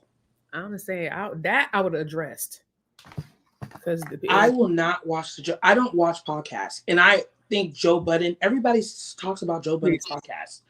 I'm not his demographic. I'm not his demographic. I cannot stand that man. I'm not his demographic. I'm not the Breakfast Club. Charlemagne. I am not his demographic. Drink Champs. I am not their demographic. I'll make it highly disrespectful. Anyways, I'm one of those people. I feel like I don't care if you're a comedian. There's certain things I feel like you just can't say. And that I did respect about Katt. He was just like, you have to know the time that you're in. Back in the day, you could have said. He compared them, yeah. Yeah, and there's certain things that you can't say today. And I wholeheartedly agree. You can't tell a joke without it. He also stated that they would have acclimated to the time. So what Richard Pryor was saying back then, he probably would have said it in this day and age. He probably would have said something just as funny, but without all of that. And I agree. Like, you're gonna adapt for sure. So, because I know there's some people now like, oh, y'all too sensitive. Y'all do this because I didn't laugh about rape. Because I didn't laugh about. Are you stupid? There's a guy who's a comedian, Ari Spears and Corey Holcomb. Do you remember the Ari Spears clip where he was talking about Lizzo? And I was like, and if you don't like Lizzo, if you think Lizzo's ugly, all of that cute. But it was so, I felt like he dissociated, because before you speak on anybody aesthetically, let's look within. Because Ari Spears, unfortunately, you're not the best. You look sickly. You don't look well. You look like you have clubbed fingers. You look like you eat with your knuckles. Like, let's all be really, really clear here. Stop speaking on people. And then, if I'm not mistaken, because it was a while ago, the interviewer didn't even bring up Lizzo for him to be. No, he just offered it. And I was thinking it was. I think it was someone was asking about her talent, and he just he was just he looked like he's swimming swamps. I'm not a fan. Like, ain't no way he don't have gout. Like, your color at the very least, he looks like he has gout and jaundice and. Like, just people just be minding their business, bro. And that's what I'm like, man. If y'all think Katt is bitter, Katt didn't give me bitter in that conversation. And that's what he I'm like. Didn't give me bitter. And that's why I see why he was doing it constantly. Every time Shay asks him a question, he redirects the question in a way that applies to him. Because sometimes you have to make things apply to people in their own life. Because people kept on, time to really comprehend what it is exactly that they're saying. To be dragged on social media, whether it's true or not, it could be the truth. It's still your business out on Front Street. People talking about you left and right. We over here having a whole live. I don't be in nobody's business. I'm so entertained by this. I got on a whole live about somebody else's business. Yeah.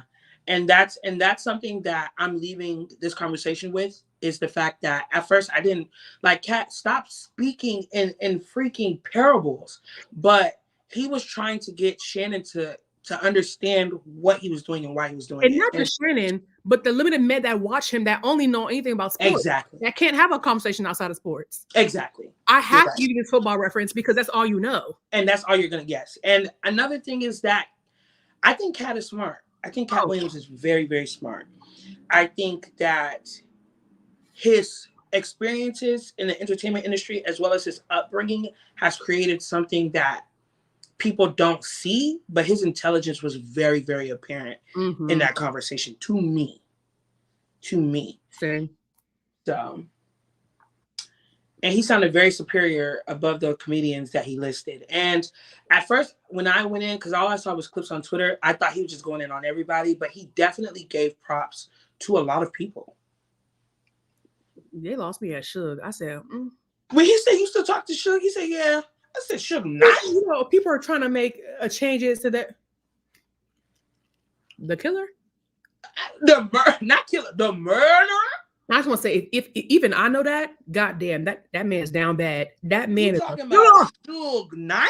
Even I know who Suge Knight is, or what he does. And he like you said, he doubled back and was like, I don't talk to people who don't change or not looking. I don't give a fuck if he had nickels, dimes, pennies, and quarters in his motherfucking pocket. That is a murderer. He's a murderer. What are you talking about? Lord, I said, yeah, but I enjoyed it. I know. I think I'm so glad that you wanted to have this conversation because, again, I'm being presented with new information, and that helps me understand more. And then it also showcases like when you're a master at your craft. Like that man came in, sat down, and created a 38 million plus conversation on a channel that's never seen those numbers. And when we speak of the greats in comedy, you cannot speak of the greats without speaking of Katt motherfucking Williams. To me. That's just that. That's not meant to you. A fact is a fact. Whether you like him or not, the numbers gonna prove that. A fact is a motherfucking fact. And longevity is gonna prove that. Y'all know we know so many roles and stand-ups. Every day I'm hustling when he was grocery shopping. When he was in that green suit, we've seen this man in so many staples, timeless staples. How many comedians do you know bar for bar that you will say today? I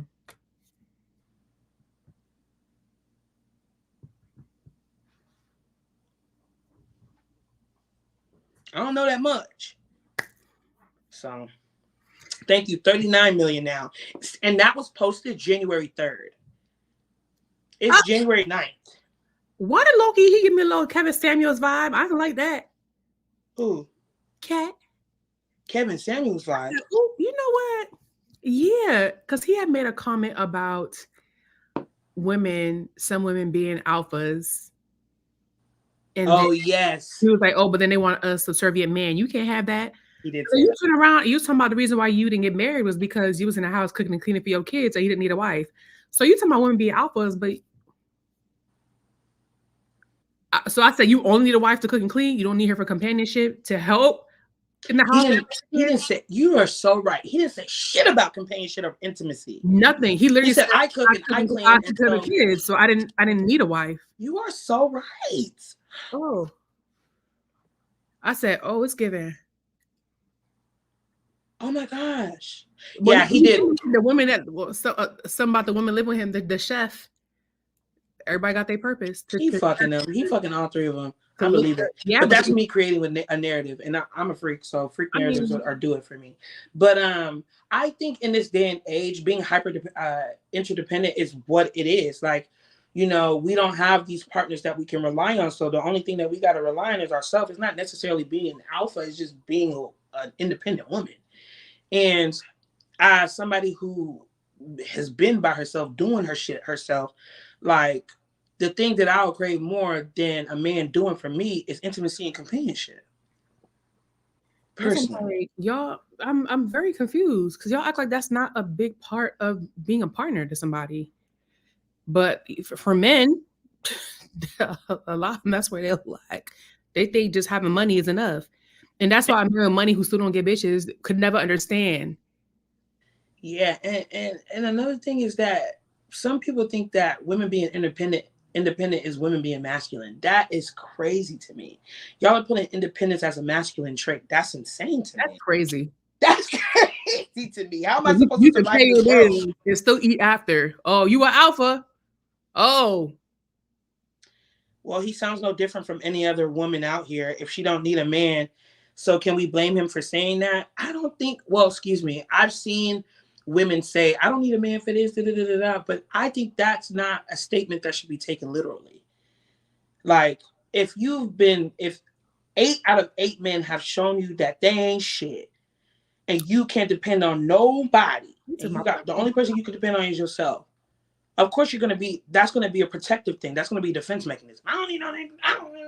A man saying that and a woman saying that will never hold the same weight because men have shown time and time again that they will be shit.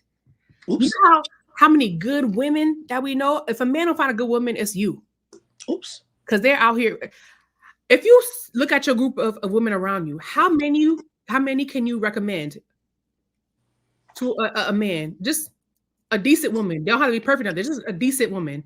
Now look around in your same circle. How many decent men can you recommend? Look around, everybody on you. Ask your man. Ask your brother. One of my brother's friends hinted that he liked me. My brother almost popped a blood vessel. Give one decent man. A man saying that he don't want, it will never hold the same weight. You the problem. He already told you he like a little toxicity. He like a little spice, a little razzle dazzle. And you know, I have a taste for short men, and he said he was 5'5", so I know that dick divine. You, Mr. Cat in the Hat. Anytime you ready, ring my line. Just to let you know. Ruka, get the fuck off the line, bro. But that, to me, 5'6" to 5'10" is my preference, personally. You know, I would like to swallow.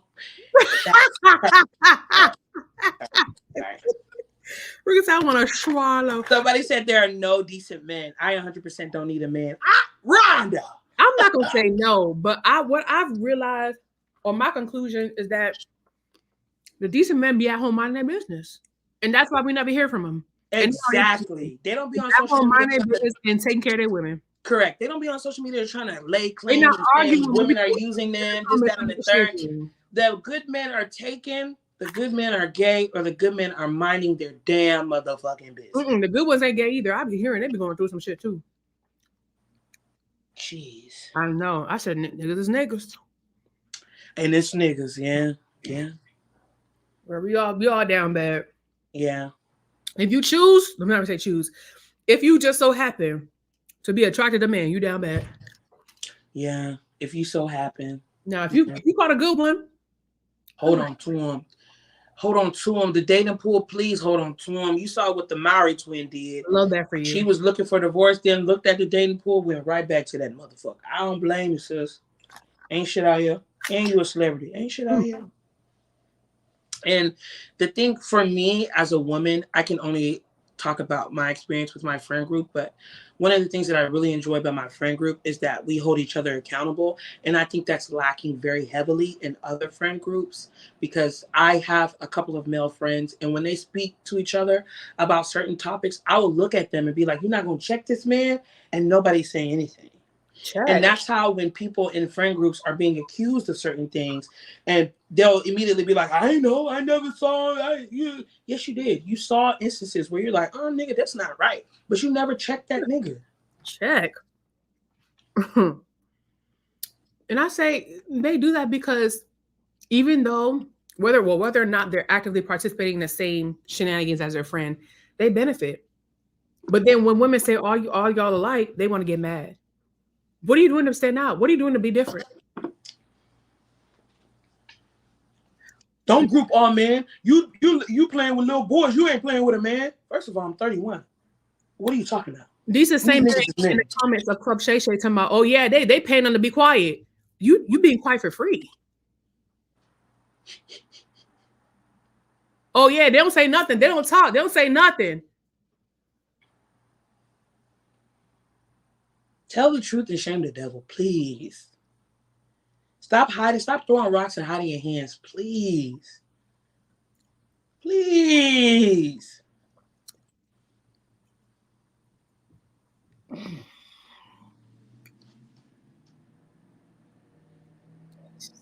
Jimmy, should we take questions? Or you want to wrap it up? I want to like let people join in. Like put them on the live? Yeah.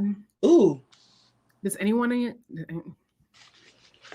you gonna scratch that rewind? Does anybody want to join?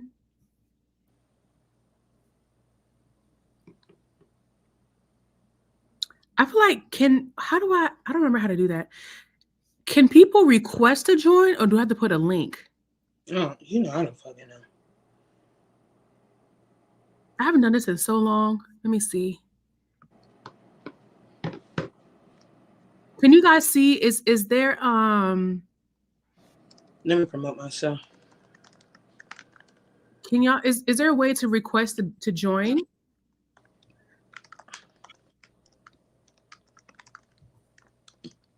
Somebody said you look concerned. Okay. You look your age. I'm screaming. Let's see. I'm gonna put the link in the chat. Let's see if that does something.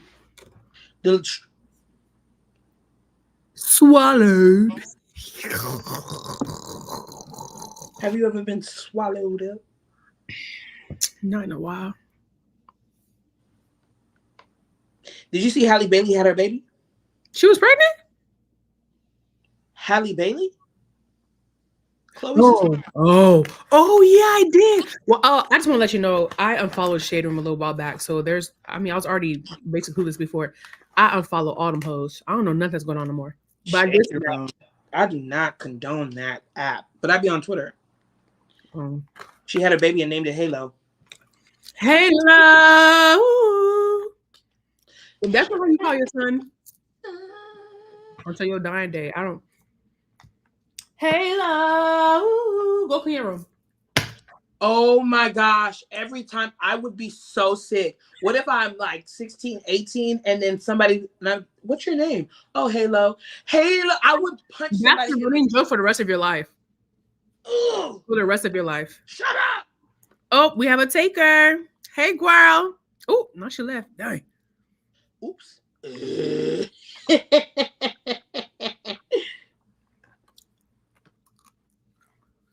Dang, nobody want to join? That's new. Ask them if they have any. Oh, I can ask them. Do y'all have any questions regarding what we said? Or if you have an opposing opinion, we'll take those too.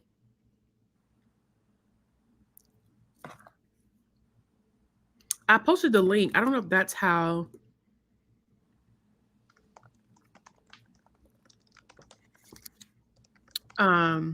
But if you don't want to join, you can just type your question as well. Okay, we're getting some takers. Ain't no wrong with the bonnet. Come on in, sis. Easy, you know me. Right. I'm the bonnet bandit, and I'm back again. If you shenan once, you gon' shenan again. You know it. Period. Now we got a theme song.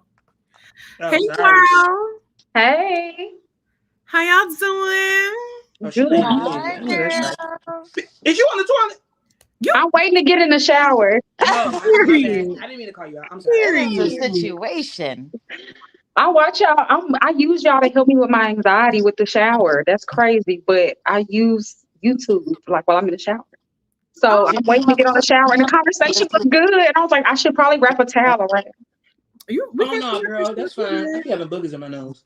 That's Oh, cool, girl. yeah, you do. Y'all got any? You did not have to agree. You do, sis.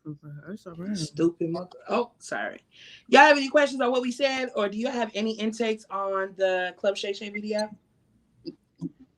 I, I I, do. go ahead, go ahead. I absolutely do. Okay. We just gonna preface this with I'm a Taurus. It's gonna be what it's gonna be. As Miss Jamima would say, this is for the girls.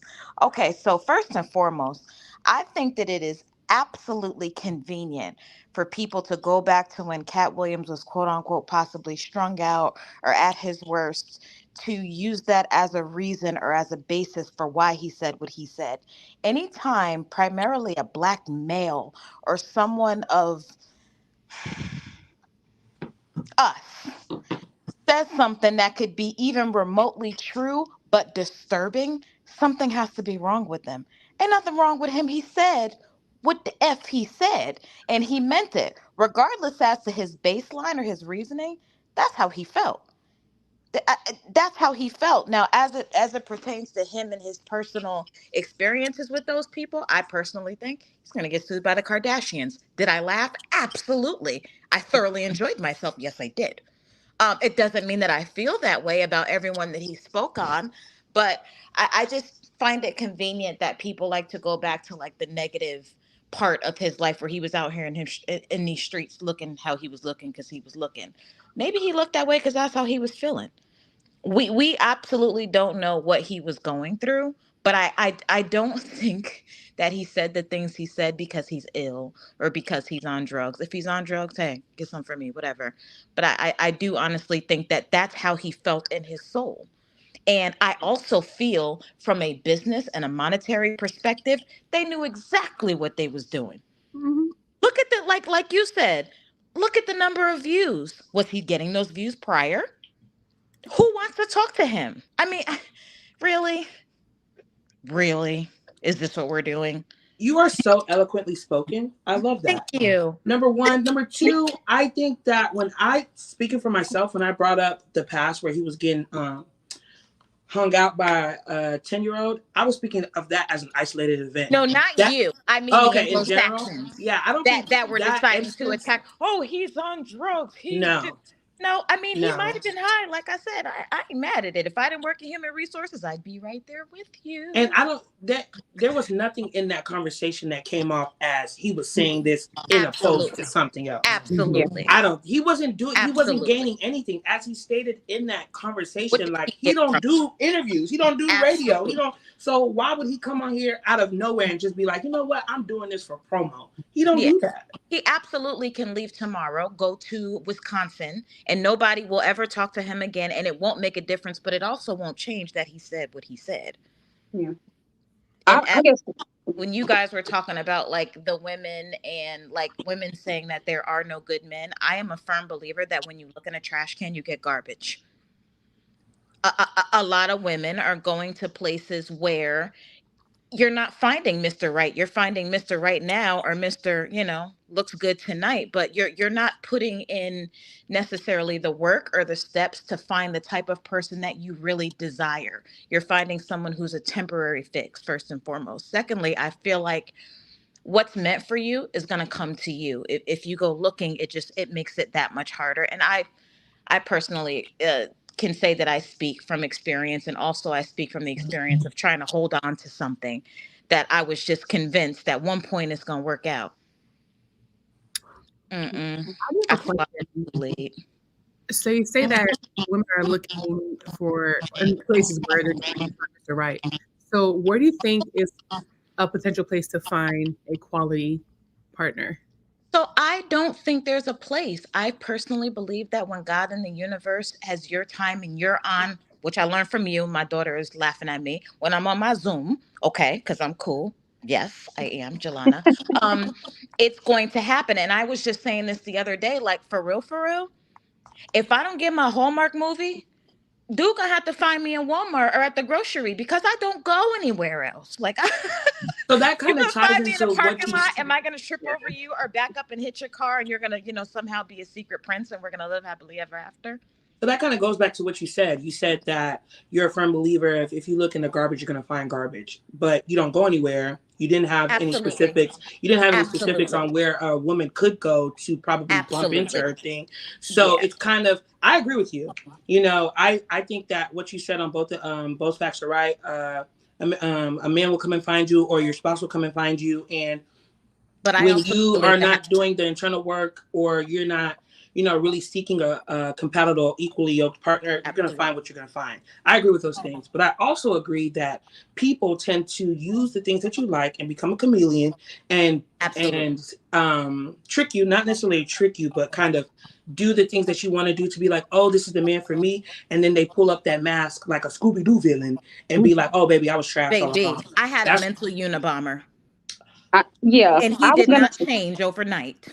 I was gonna say just from like a mental health perspective, because what she was saying was that like if he was, with the drug thing and everything like that. But for me, I don't like the way Shannon Sharp interviews.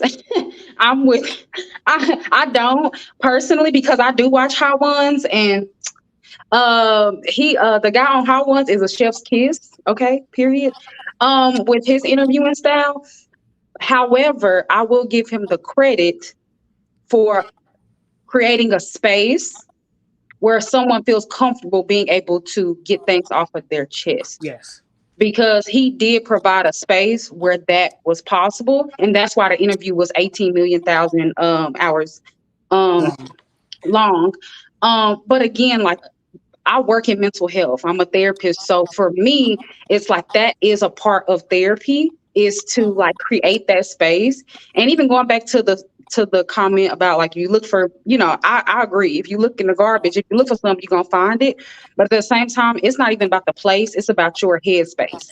Absolutely. You will Um attract need. it's about what you are willing to put up with. It's about you having discernment. It's about you having all these other things, which is completely unrelated to the topic I feel like that we were going in. But I really do want to say that the mental health aspect of that, and like Jamima was saying, he's been getting Cat Williams has been getting dragged. He was down bad at a time, like all these things.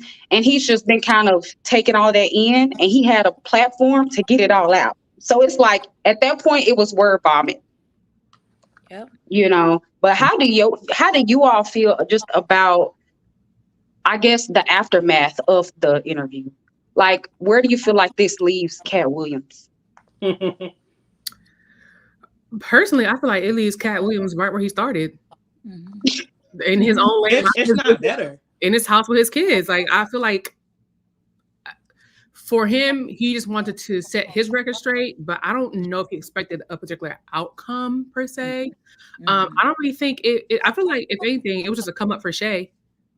Look, I Yeah. know him for Shay. Um, And he's going on tour. Cat Williams is going on tour. Again, I don't believe that he went on there to be like, oh, I'm going to be promoting my tour, because he barely talked about it. Yeah. So as something that got 39 million plus views, his tour now, because as somebody who doesn't promote, his tour now is gonna boom, hopefully. And I hope he starts getting more checks. So I hope another Netflix special comes from it. I hope maybe an HBO special, because they have the big bucks. So I think, like Jamima said, he's exactly where he was, but Mhm. I'm hoping that there's more growth from it. I hope he damn near becomes a recurring guest. And they Mhm. said Tory Hart is going on tour with With him, yeah. which is Maybe a huge. somebody he talked about is going to do better. Now, some of them have chosen to respond, and some of them are acting like they never heard it, which I know they did. Phase on Love, he's been responding since Genesis, but he's very, very irrelevant. So him and his jockstrap goatee can go eat some chicken. And then who else responded? Ludacris did a rap. I think Cedric responded, if I'm not mistaken. Um, I mean, but it's all like, which one? I did not get, oh, I'm coming here to be malicious and nasty and vindictive. I came here to say, y'all talked on me. He's asking me questions. I'm going to answer to the best of my ability. Mm-hmm. And that's his truth. Yeah, that's it. I guess I'll go take a shower now, guys. I'm Thank you so sorry. much for joining, Thanks so Kentana. much for waiting. Oh Lord. No, seriously, thank you guys for giving your Thank you so much for the opportunity. Ooh, child. Lord. All right, let's see. Okay. Hello. Hello. Hey, Kim. Hey, Natalie. How y'all doing? Good. Good. I just want to say I am a 62-year-old woman and I watch you two women and you are so encouraging. Let me tell you. Who's 62? What are you moisturizing Well, with? I turned 62 in June. But No. yes. But I know you that's right. two, I wish in my day we had something like this so that young women could get inspired by other women and see no matter what you're going through in life, somebody out there can encourage you. And you two are just beautiful women. Plus size. You My daughter are. is a plus size young lady. And so to see you women just proud of your bodies, no shame, is a wonderful thing. Wonderful. I got a little shame. I mean, well, you know what? You wear it well. That's all I can say. You wear it well. I mean, We're gonna live regardless, okay? And we that's the all have key. issues, no matter what size we are. We always wish something was different. I wish my hair was long, short. So we all have those issues. But you two, I know you have your issues in life, but you encourage so many women, and just keep it up. Whenever you have those down days, just think about somebody is listening and is being encouraged. Even an older woman like me find you two very, very encouraging. My daughter will be like, "You still watching them?" I'll be letting that thing roll all day. And when I don't see you on there for a couple days, I'm like, "Where's she at? She ain't put nothing on here." Yeah. Thank you. Thank And you. just beautiful. Kim, Oh, you look good. Oh, okay. thank you. I'm Thank sorry. You you. look good. Thank 62. you. I know that's right. I get makeup tips from y'all from after all these years. Yes, Sorry. You look yes. good. Oh, thank you. Natalie just cheesing. I'm You just gonna gas listening us to up to her? Kim. Yes.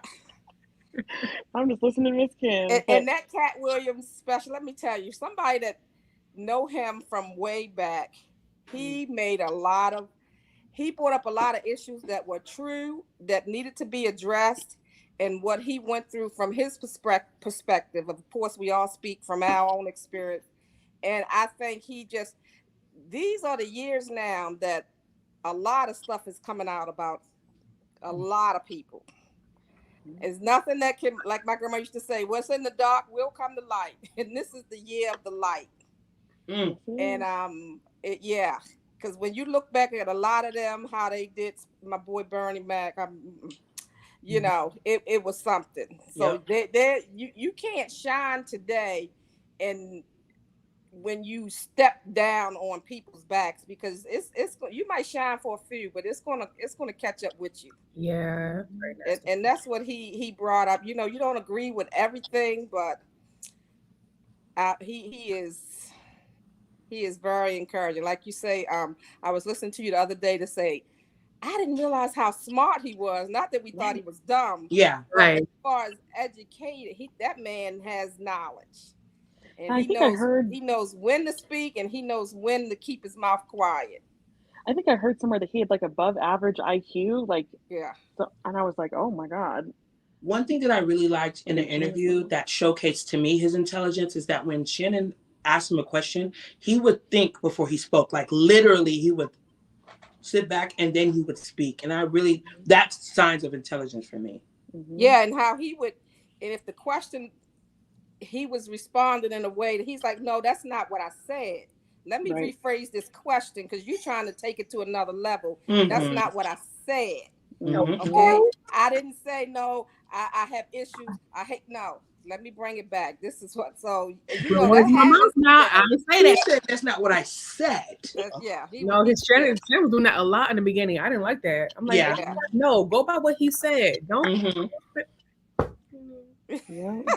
He said this was the no, I didn't say that. Let's reword the question as to what I said. Mm-hmm. I couldn't get over the Epstein. I think that interview is just gonna we're gonna see so many different shoot offs from this, from so many other Sure. people.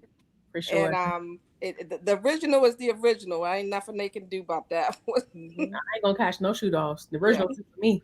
You know, I just, you know, the fact that he adopted 7 kids and taking care of them, that's amazing. Yeah. So What did you think, Shannon? Oh my gosh, I couldn't get over the Epstein plane thing with Chris Tucker.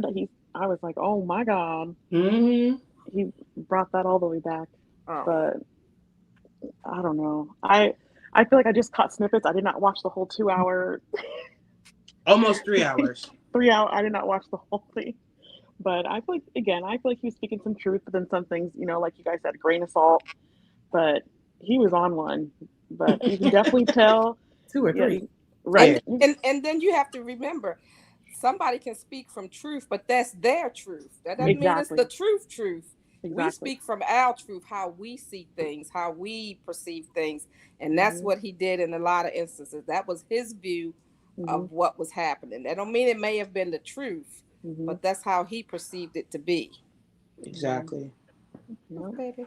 Oh, thank you, ladies, for joining. Oh, thank you so much. You all need to do some live streams like this more often. It's really you had a lot of views in here tonight. No, this is really fun though. Yeah. Thank you. Women, keep encouraging, keep your heads up. When you're having those down moments, remember people like me are really encouraged by just watching you cook breakfast in the morning. Yes. Same here. Yeah. Thank you, ladies. You all thank you. All right. You. Thank you, guys. Bye-bye. Bye. So nice. All right, we have some new ladies in here. Hey, don't fuss at me, Ruka. Don't fuss at me. Don't fuss at me. What in the world? What's going on? Oh my goodness, I didn't even say anything. Wait a minute. No, I'm just joking because I'm the one that was sending you all the gifts and stuff for Christmas and your birthday. Oh, we have to speak off-site. Oh my gosh! I said, no, Rashida trying to take my place. No. Where's my foot? No, I was watching videos like. No, it was back to back. Oh my god! And my big ass had to go to the mailroom. I said, what is this? I'm wearing bonbon today. Thank you so much, Rashida. No, that was really welcome. You didn't comment on the video. I didn't see a comment from you. You did. You said thank you and you're welcome. I said just showing love where I can because we don't have the opportunity to show our YouTubers that we care. Unless they do something like Amazon list or something like that. So Man, it's so good to finally see your face. I don't have like Cash App and all that crazy stuff. No need. You did more than enough. Do you have Instagram? No, I don't have Instagram. I don't have Twitter. I don't have net. Got you. No wonder. Got you. Oh, that was really sweet. Mm-hmm. Thank you, Rashida. Oh, it's so good to finally put a face to a name. No problem. I was like, dang, she want me to throw it back on her. What is this? No wonder you came on there. But when you put your Amazon up there, you're gonna get love too. So because I watch out all the time. Love. I watch out all the time, and it's like some people don't have friends, and I just y'all are my friends that I don't have. So yeah, Oh, Sheila. Yeah. Put them on the list of one of every. That's love. Oh, this was so nice. Mm-hmm. See, I'm sorry, Kara. I had no idea. That's lit. No, that's okay. That's really sweet. Is it Kara or Kara? It's Kara. Kara. So I have my own YouTube channel, and I watch you all too. So I'm staying on a budget here, but that's my name. I'm just Kara. You love a budget, okay? Well, but I just wanted to chime in. I wrote down a few little things about what y'all talked about. I only wanted to talk. I only have 4 things that I wrote down that you all talked about. So Shannon did say, I don't know if y'all caught any of the rebuttals that anybody put out or anything. Shannon did come back. I think I watched that this morning going into work. That he is a conversationalist, not a journalist. So when a lot of people talked about his narrative of how he pretty much did everything, that's what he was going back to. He said he invites people over for a drink and a conversation. Although I have to agree with some of the edits and how things were, I'm like, no, if I mean, don't get me wrong, I was entertained, but I did want to put that out. And then I wanted to know, did y'all see any of the responses, like Ricky Smiley's or Ice Cube? Do y'all not see any of those? I just don't know who Ricky Smiley is. I'm so late in the game. No, I didn't see Ricky Smiley. Ice Cube, but he didn't say anything bad about Ice Cube. Did he say anything bad? No, he did not. Ice Cube just came in to say that there was no official rape scene in the script. He just wanted to set that record straight. But he did come in to say that Ricky Smiley did originally interview for the do the part for Money Mike. But when Katt came in there, of course, he embodied the whole role. And of course, they gave the part to him. But Ricky Smiley's response actually wasn't bad. It wasn't like everybody else's response was. He actually came in there. Well, he was kind of giving him his flowers. He had his old agent at the time that helped him when he went up there to do the whole casting thing. They spoke on it and pretty much just said he did try out for the part. But he was just apologizing for anything that he may have said or done to anyone out there. And he didn't want to hold a grudge because they were going over the fact that had been so many years ago. So I did like his response versus like Luda's and Cedric and Tanner, because he had two. He had one that he wrote, and then there was one that he like actually said. So that's why I was wondering, did you ladies see any of I'm gonna have to go back and look at them. Yeah. Them. Now, Ricky Smiley's was a little bit long. I think the one I seen for Ice Cube was like 25 minutes. And I'm not the one to be sitting here looking at all this stuff. It's just I've had some time. So Well, you said Ricky's was long? His was actually a little bit longer because he spoke and then his old agent spoke. Yeah. Ooh. So it kind of cleared up some things, but he didn't address the whole part about being in the dress for, what was that? I don't know if that's true about him being dressed in his contract. Yeah. He didn't address that at all. What he addressed was that he did a separate little thing. I guess that role was small. I can't remember that movie, but his role was small with that. He shot it and he left. That's literally what he addressed. I'm like, oh, okay. He didn't address it, and either it's true or he can't. Well, I guess he can't rebuttal that because you don't. Maybe he's embarrassed. So I don't know if he would even know that was the thing too. So like I said, he just spoke on that. I actually liked his response because it wasn't negative, and he actually told everybody like to go. He's on tour to like go see him. He was supposed to be in his city. I forgot what day it was or whatever, but he was just telling everybody to go out and support. I was surprised.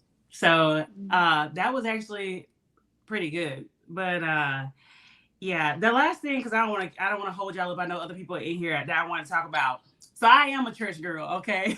Y'all actually spoke about these preachers. Okay, so recently, since y'all know the beginning of the year, all this stuff been coming out. I don't even know who that's. I thought he was a singer. I didn't even know he was a freaking preacher. The one y'all were saying that was, what was the song he had? Kanye? No, not Kanye. It's he's supposed to be a gospel singer. I didn't know he was a freaking preacher. He's the one who had like club music playing in the church on New Year's Day. Oh, I don't know his name. I can't think of his name, but that's how I knew him, because I actually knew one of his songs. When somebody told me he was a preacher, I was like, oh, I didn't know he was a preacher, you know? Mm-hmm. So I did see that little clip, and I just seen y'all talking about it.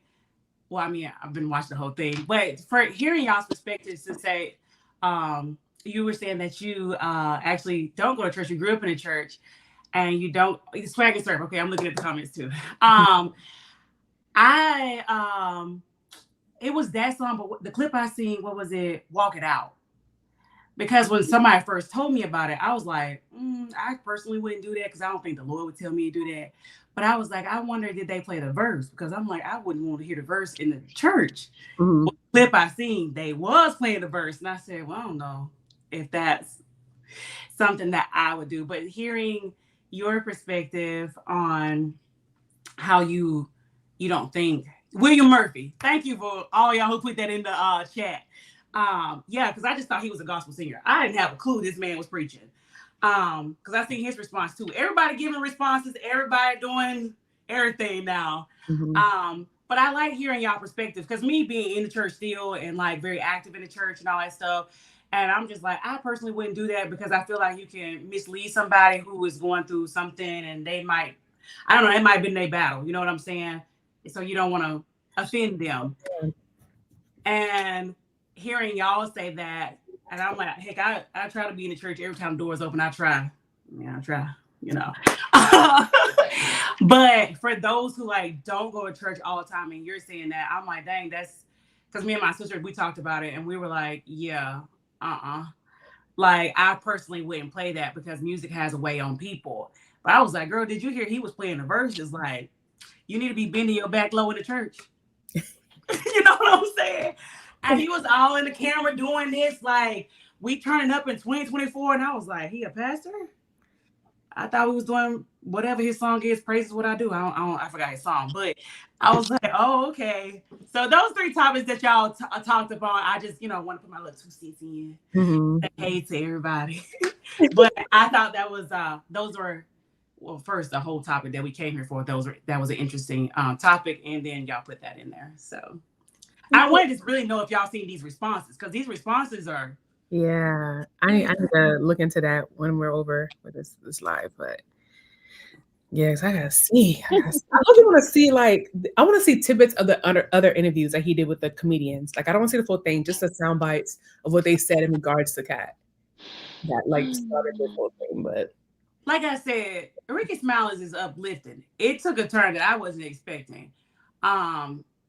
And Ice Cube was just he was just talking about the movie and what was actually the role and the finance part. That was it. So here's what it was, just more informative. That was it.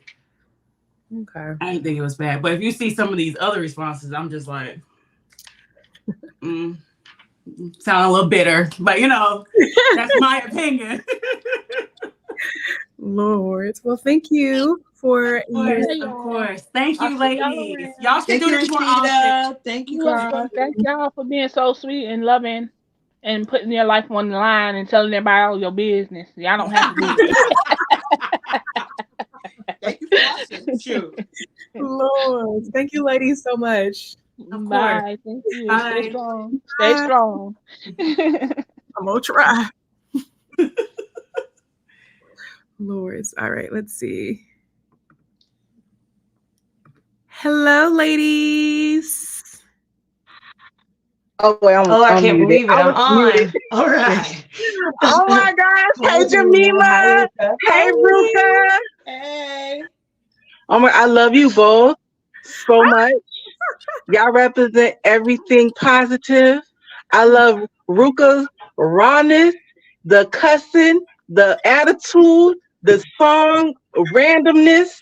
I love Jamima when she be coming up and stunting with the outfits and on her Zoom. Y'all both do it differently, but at the same time, y'all conquering each goal. And Ruka, you on your way up.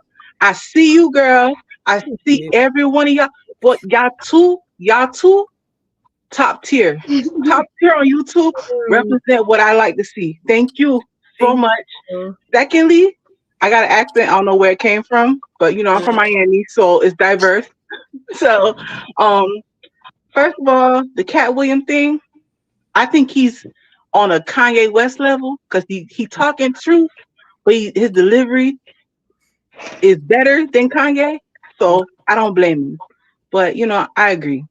Then the whole Halle and DDG thing, I don't see nothing wrong with them. It's a bunch of haters. They both grown. She did what she had to do to protect herself because Black women, as soon as y'all get pregnant out of wedlock, it's like sinners, whatever. They just like no. So yeah, that's my point. I'm just rambling, but I'm just so excited to be talking to both of No, y'all. listen, girl. Yeah. Thank y'all so much. Y'all keep doing y'all thing. I support y'all. I love y'all. Thank you. You better come in and do what you gotta do. Gas me some. Yeah, and I second everything she just said. So I have a different sort of question. I'm curious about like just because like I used to live in Atlanta, but I live in a different city now that's a little bit more multicultural. And it's like I've noticed a bit of a trend. I'm curious to hear what y'all have to say about it. Is that we as Black folks, we love to do the whole like give somebody a whooping in public, like shaming someone in mixed company kind of a thing. And it reminds me of that episode of Atlanta where it's called Three Slaps and it's based on a true story. And I'm just noticing that other cultures don't really do that kind of thing. They don't punish each other in a public sort of sense or a public setting and where everybody can join in and sort of dogpile, but like they have their own sort of setup and their own formation. I wonder like, why are we so like addicted to that? It's like we have fun, like seeing the jokes and everything and seeing the outcome. And you know, I was watching the whole thing too, but you know, I'm just, you know, having trouble navigating these different spaces coming from, you know, our standard of the public shaming kind of thing. And what are you speaking on in reference to? Can you give me an example? Well, just the way that Katt Williams kind of went in on like everyone, and so like it ended up getting so many views, and everyone sort of actually responded. Whereas if it's anything else, no one's gonna respond. Like for example, Tiffany Haddish was having a hard time, and like I think she went to rehab for alcoholism recently. But like we're not concerned with someone working on recovery. We're concerned with like people getting in trouble, you know. They always put light on things that are negative, though. That's the only reason. If someone's out there, like, you know how rappers, they'll get arrested or something, but you'll never see them saying, oh, we went to a charity, I donated $1 million, I gave back to my community. When do you ever hear about those types of things? So it's just a culture of when it's like shade room and stuff. Like, why do we have to sit here and like talk about all the negative things? Katt Williams, he was speaking his truth. It was bottled up. He wanted to release it. But it's because the way he did it, I feel like then it brought a whole forefront. Oh, he said about this person. And it just starts a wildfire. And it brings views. Everybody wants it. I think that it's sometimes a little easy to pinpoint the issue on certain platforms like Shade Room, things like that. But at the end of the day, everything is a business. It's kind of like how we'll like trash talk Fashion Nova for their BBL culture and BBL fashion. But they still buying. Yeah, because that's what people like. And this is something I've experienced on my own channel from plus size women, is that we say we want one thing, but our actions always go towards another direction. And as long as our actions go in that direction and the money follows, people will continue to go that way. So share and post what they post because those are the posts that get the most views, they get the most money and generate the most ads. So we can say it's a shade room when really it's every individual, and every individual loves drama. It's why it's why YouTubers use clickbait titles. It's why you'll see a thumbnail with someone's face that's like, and you're more likely to click on that title because it's more dramatic. People love dramatic. It's just human nature. We love drama. We love negative things because we find it entertaining. It's like reality TV. Why do we love that? Drama. And I think that because we're engulfed in our space, because we're engulfed in our Black space, that it seems to be Black people. As she stated, drama sells, negativity sells, things that are controversial sell. It's not just Black people. That's number one. Not taken away from Black people because obviously we do it. The Shade Room is an extreme example of when something bad happens, the comments are so nasty. Zeus Network is another example. I think that network needs to burn. Yes, burn it to the ground. But that's my opinion. However, when just to tie it back to the conversation with Shannon Sharp and Katt Williams, I don't believe that was dogpiling. I think he was speaking on things that were said about him. I think that some truths that were put in a dark came to light. I think that when he said that Cedric the Entertainer, Steve Harvey, and Ricky Smiley are in a cabal and cahoots, and people are in the background like Diddy and Harvey Weinstein asking to suck his penis, I don't think that's dogpiling. I think that's revelation, and that's what he said. He said this is a conversation when you're there's a difference between being confident and being delusional. And when I'm confident, I need to let you guys know that y'all are delusional.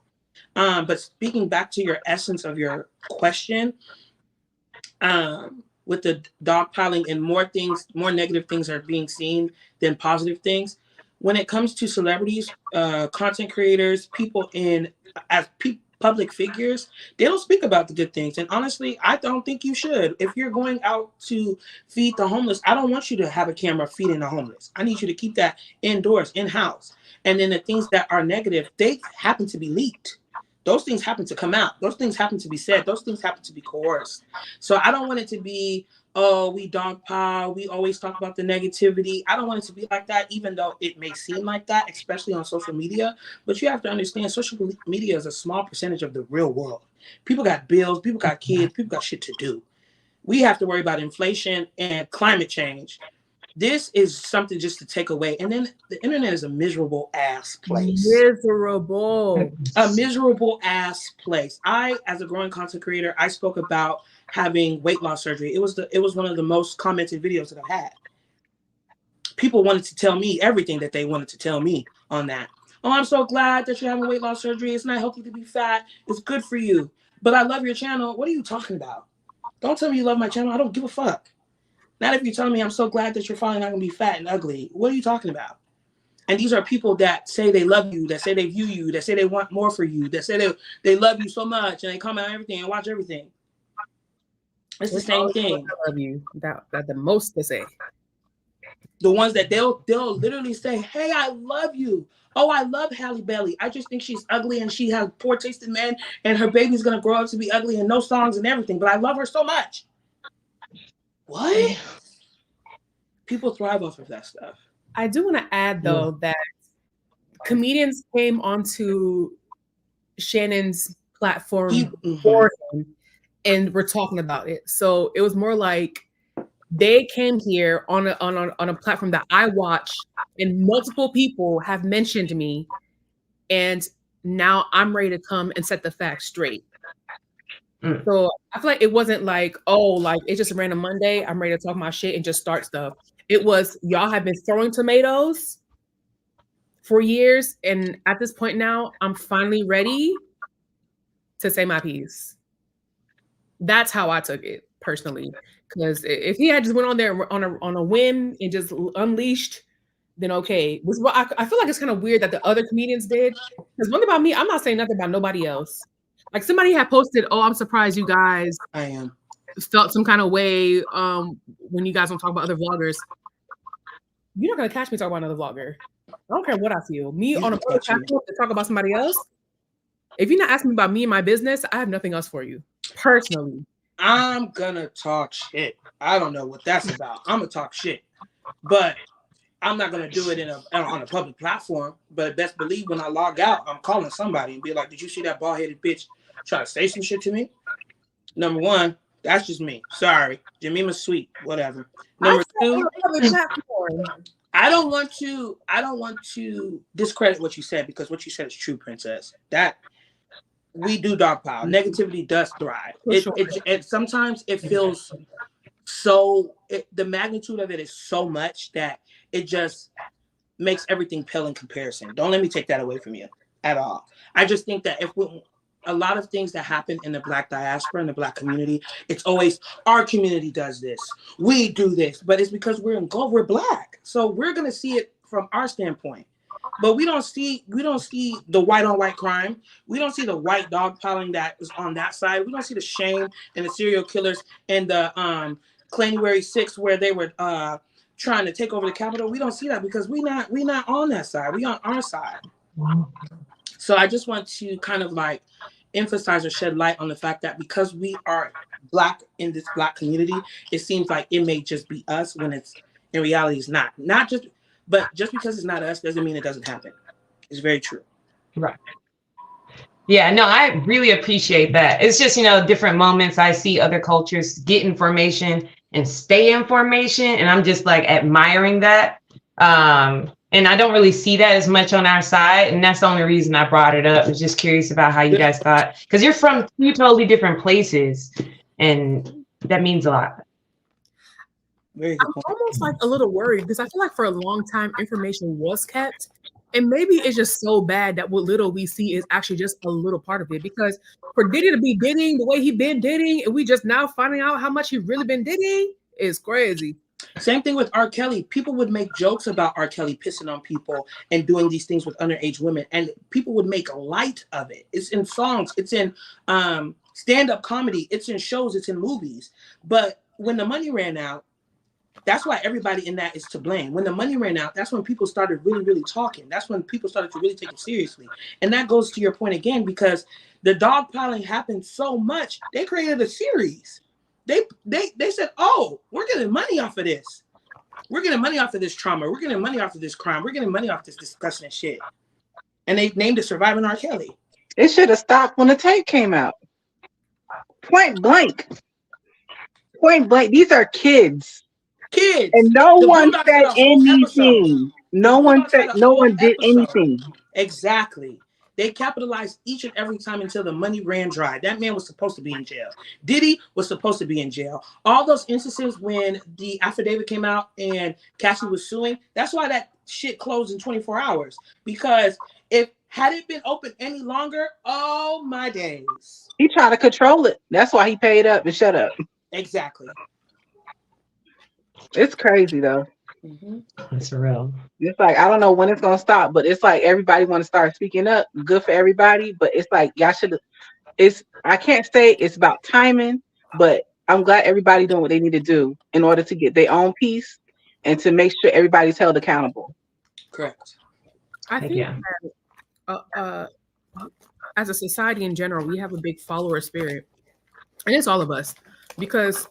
To be a leader or to stand out and do something against the norm, you have to be ready to face what comes with that. Mm-hmm. So, like Katt, he said, y'all not touching my booty hole. Y'all not making me do this, y'all me do that. And then he suffered for that. In the media, the public opinion about him, he suffered for that. And so I feel like that's why a lot of people just goes along with what's going on at the time. So back in the day when everyone was behind R. Kelly, to be the one person going against him, you would have been discredited so fast, blackballed, career over. You would have been Faison. A big fat Faison liar, yeah. Oh, even with the Taraji versus Monique. Like Monique spoke her truth. As soon as Taraji started saying it, Monique then said all of that. Then y'all start listening when Taraji said. I guess it's about delivery, but Monique said it correctly. She said it calmly, and then she started. It wasn't the same. But Monique said it first, and then I know because she didn't get the same response. It's not going to be. You're not going to get the same response. You're challenging something so big. Oprah and Tyler Perry, billion-dollar entities. You've been out the game for so long, and then also, where do you get off? What are you talking about? So when you pave the way like that, you have to sacrifice some things. And at the end of the day, she did get her special. Let's start there. Number two, nobody said she was blacklisted for a long time. So she couldn't say shit until she could. So that discredited her so much because it was like, time, girl, you're not relevant anymore. And then with Taraji was on The Color Purple. So now she could double back and be like, well, I worked with Oprah. This was what was happening. And people were like, yeah. But Monique was saying the same thing about these motherfuckers and nobody said shit. As a matter of fact, y'all tried to silence her even more. She said, hello, my babies. And y'all said, shut the fuck up. And I'm gonna say it's because of who she is. I feel like if Taraji had come out first and said the same thing, it wouldn't have been a same reaction. Exactly. Correct. It wouldn't have been a same reaction. But because people don't find her as relevant, she's older, she's not part of the younger demographic that's mainly on social media. It's kind of like, okay, that's this old lady just who play precious. Yeah. Anybody worry about her anymore? Girl, go away. Like exactly. But Taraji, who did Empire stuff, she's still more relevant, more current. She did Baby Boy. You know niggas love that movie. So it's kind of like Taraji, dang. Yeah, and then she's also fighting for her what do you call it, the money like from the Parkers. They still not getting it. Her and Countess, they still not getting they funds correctly. And that is a classic. It's like almost saying if Martin and Gina and Pam wasn't getting they coin. That's a classic. They should be getting paid top dollar to this day for those shows. And it's like all these things that we have as a Black community and all these classics, it's like they keep it in the vault, but they don't want that that interest. They can't give out the interest. And I'm like, that doesn't make any sense at all. Yeah. And I think like low key after Monique made the whole bonnet comment that it didn't rub a lot of people the right way. And because while I personally am not gonna be in the airport with a bonnet, if I really had to, I would. I'm a bonnet bandit.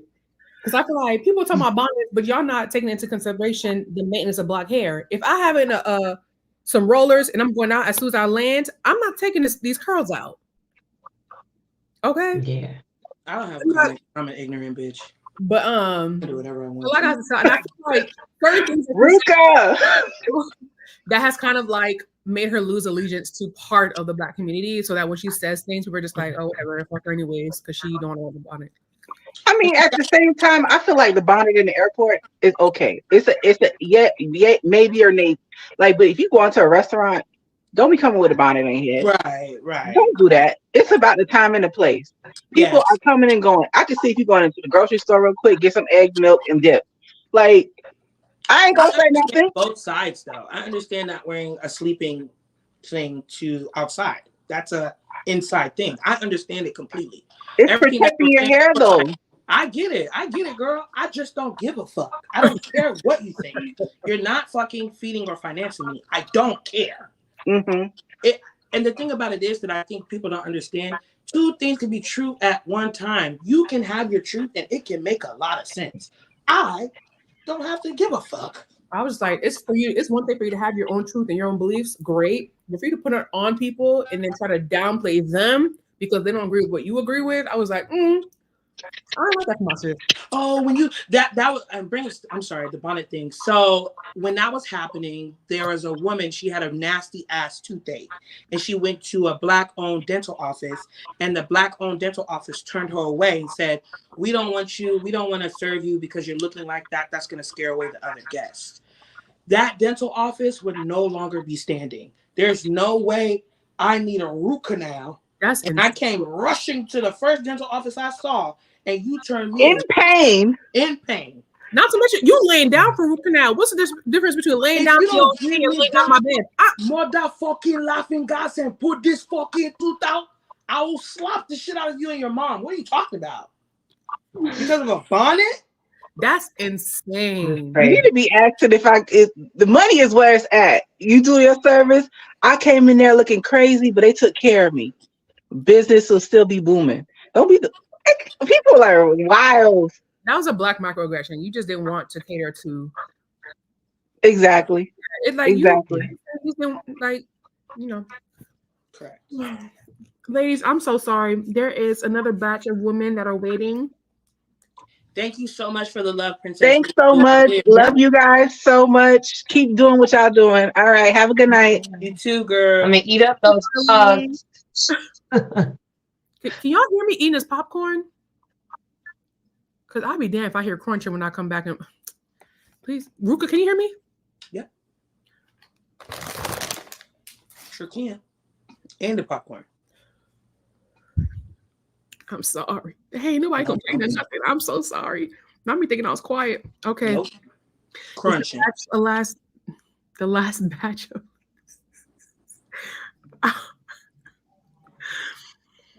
Hello. Hey, I just want to say, every single one of Jemima's subscribers, the gems, y'all cute. And y'all in regular clothing. Y'all not even dolled up. Yes, y'all are really cute. All of y'all. I love that. Thank you. This is my first time knowing Ruth. I saw you go to her birthday party, but I never watched your channel before. But I love you. Oh, Baby Ruth, I'm a chopper. Chopper style, chop, chopper style, chopper style, chop. You He know I know won't you, chop, Mo. chop. He won't chop, chop. He won't chop, chop. Hey. I know the ones that be showing me love. What's Yeah, up, y'all? Ruka, my girl, Jill, my girl, Queens. Hey, I'm the one that got Ruka the GVM light, so y'all can thank me for all the flashiness that's been going on, all the choppers out there, all the She's Jills so damn out clear there. now. You see the lashes, the You know shadow. what I'm saying? You know what I'm saying?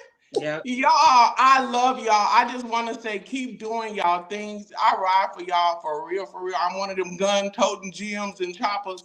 So I don't play about my girls. I'll be ready to set it off and tussle in them comments. I don't play. All right. Love them. I Definitely love appreciate them. y'all so much. Seriously. And I got my nuts dropped. So my intro video is out, y'all. So if y'all wanna check me out, go to my channel, Mo Charisma. I'm new, I'm an amateur, I'm green as hell. I don't even know how to edit, but I'm doing my research. Okay. So just let me I'm know so in the sorry. comments. Did you say your nuts dropped? Yeah. Yeah. Oh, yes. I just wanted to make sure I heard correctly. Got it. I did. Wait. Because I And was scared. Just to your point, people feel like they can say anything to you on the internet. And I have a 4-year-old son, and I like to tussle. And I'm college educated, so I can tear your ass down intellectually, or I can take you to Oak Cliff, Texas, and tear that ass. So which one you want? I got you. You know what I'm saying? So I'm one of them. And I'm 6'1" in real life, 200 pounds. For Amazon. Fuck with me. hey, Fuck with me. Yeah. I'm sorry, I ain't now, trying to hog y'all. Go ahead, Queen Michelle. I ain't trying to hog boo. Go ahead, well, baby. Jamima and I have met before. I'm Oh, loving y'all Shelly have? in. Yes, I Oh, also that's do dope as hell. YouTube. I'm jealous. I've met Peyton before because I'm Peyton's first design client that didn't finish because I'm moving. But that's on my Oh yes. channel. That's on my channel. Stay Okay. tuned. Oh, The how reveal amazing is is that? coming. The reveal is coming. I'm doing the reveal on the 27th. I actually tried to book Ruka to be a host. I'm trying to put coin in her pocket like I'm one of them. Jesus. This is me, Ruka. I'm King O'Bara at Yahoo. Remember? I tried to get you to do this hosting and bring DJ. You said you didn't want to do it. That's okay. I still love you, Queen. We ain't Oh putting you my out there. goodness. We ain't putting you out there like that, Queen. I still support you. I'm still Now we did not get this personality on Peyton's page when she I was did that there. video. She came to my With house. your personality, that wasn't the This the same personality. wig. This the same wig. I promise. Same wig. I swear to God. Go back to that vlog. She came to my house. She met my son. My son ran to her. Peyton is so sweet, y'all. She is exactly who she depicts herself to be online. I ride for Peyton. No bad words to say about her. The only reason why we didn't finish is because we got an opportunity to move, and we're buying a farm. It's a lot going on. So y'all stay tuned for real. My life is crazy right now, but it's a blessing. I'm so blessed. So blessed. Awesome, But you awesome. guys, you keep fucking rocking it. Like, y'all are amazing. I don't think y'all understand. I know y'all say some people be coming sideways, but there's more people that ride for y'all like me. Absolutely. Genuine. That Yes. got y'all fucking back. Y'all can do no wrong. And since y'all don't know that I'm telling the fucking truth, how I'm ready to ride behind y'all. Can I ask you a It's question, my Ruth? I wanted to ask you about because I have my channel and it's growing, but I was going to share on my channel that I had the gastric bypass. I'm so sorry, Michelle. I don't mean that. Oh, Man, please. We's on not my platform. Put that down. Oh, see, I don't know. See, I don't know the rules. See what I'm saying? You see what I'm saying? Green, don't know the rules. Put Don't that give body myself thing muscle. down. Put the body. Okay, it's down. I'm sorry. okay. I'm sorry. Put the broom down. My bad, y'all. I know Jamima. I see. I'm about to log off. See, I'm embarrassing myself. I didn't read the room. I Oh my didn't read the God. room. I'm sorry, Queen. Sorry. I'm embarrassing you. I'm sorry. I'm sorry, Michelle. I'm sorry, I just Michelle. saw the Thule and I had. I'm sorry, Michelle. Michelle, you said you got gastric bypass? Yes, I'm sorry, Michelle. Okay. Bypass. So I was going to share on my channel that I got gastric bypass 20 something years ago, right? And I was going to share my journey of where I am today and how that went for me. Now, with you bringing it up, saying that you mentioned it on your channel and some of the backlash that you got, did you get more supporters than you did than haters, or was it kind of like a mixed bag? Because I know it's tricky for some people. My husband says gastric bypass was the worst thing that ever happened to us. Oh no. And it's not because of my being thin. It's not because of me losing weight. It's because of me and the family dynamics of being able to sit around the table and eat with my family. We lost that when I stopped the gastric bypass because I no longer wanted to eat in that amount with my family members. And so that's something that kind of was an issue, you know what I mean? But that's just with my husband and someone that I've been with for 30 years. So I just wonder about that with you. And then how do you feel about sharing that with people who support your channel? So first of all, I think that I'm an advocate, a really, really big advocate of everybody doing whatever the hell they want to, including social media. Whether you have a Motorola Razr or an iPhone 17, I think that you should sit down and record and you should tell your story.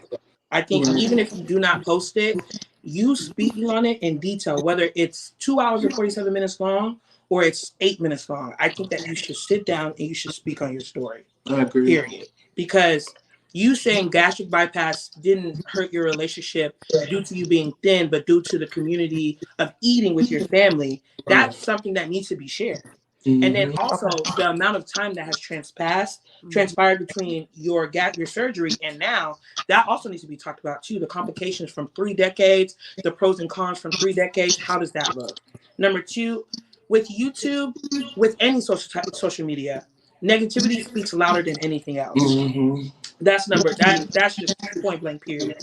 So throughout 75 comments of support, those 5 comments of negativity, you're gonna think about them after you close your laptop. But I will say that I receive positivity often, very, very often. Like Mo Charisma said, I have people that will ride for me. As you saw with Rashida sent me 3 gifts back to back to back. Like these, and they don't expect anything from me in return. And like she said, I'm taking a step in being vulnerable and sharing myself online, and people are saying, hey, I rock with you so much. Here you go. Mo Charisma gave me a $150 light that I now use, and it's up to my quality. So you don't know what is going to happen until you do. And then lastly, the negativity mostly came from people offering opinions and suggestions I didn't ask for, to be perfectly and honestly blunt. When you share your story, people, but also when I shared my interest in getting weight loss surgery, people like you who have had surgery told me the pros and cons. Some people said they wish they never did it at all. Some people said it's the best thing that they've ever done in their life. They would do it again tenfold. Their 2 kids did it. It changed their life for the better. And these type of experiences, these type of comments are necessary because it's kind of like a research. It's kind of like research. You're doing what's necessary to make all a huge choice that's going to change the trajectory of the rest of your life. Okay. Yeah. All right. Thank you. So if you don't take anything away from all the shit that I just said, post. Please record it. Please post. Yes, absolutely. Share your story because you just never know who it helped. Just like Ruka doesn't think that she's an influencer, but just to be, I beat her own soapbox. These nails are from Pammy Nails. And so she influenced me to go, her recommendation to go to Pammy Nails. And not only that, I have ordered a large portrait. The nail lady does these memorial portraits. And I lost my mom 2 years ago unexpectedly. She wasn't sick, no COVID, no anything. I don't even know what happened because we couldn't get an autopsy because all the COVID people had it backed up. And they said it'll be 2 to 3 months, right? So she's going to do this memorial for me. And it's absolutely beautiful, the portrait that she do. You know.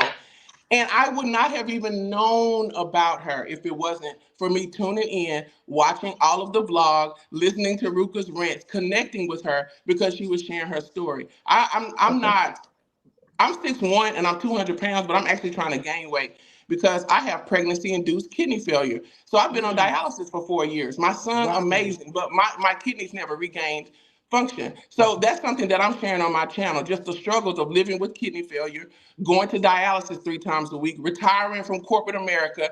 All of this, I'm betting on me. We buying a farm. We're moving to another state. Like all this shit is happening in a world of chaos.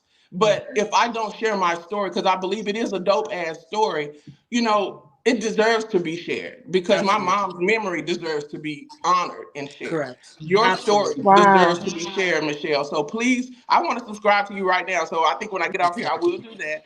And I'm going to It, keep up with you because I'm interested in your story. And I've been married 9 years, 10 years in June.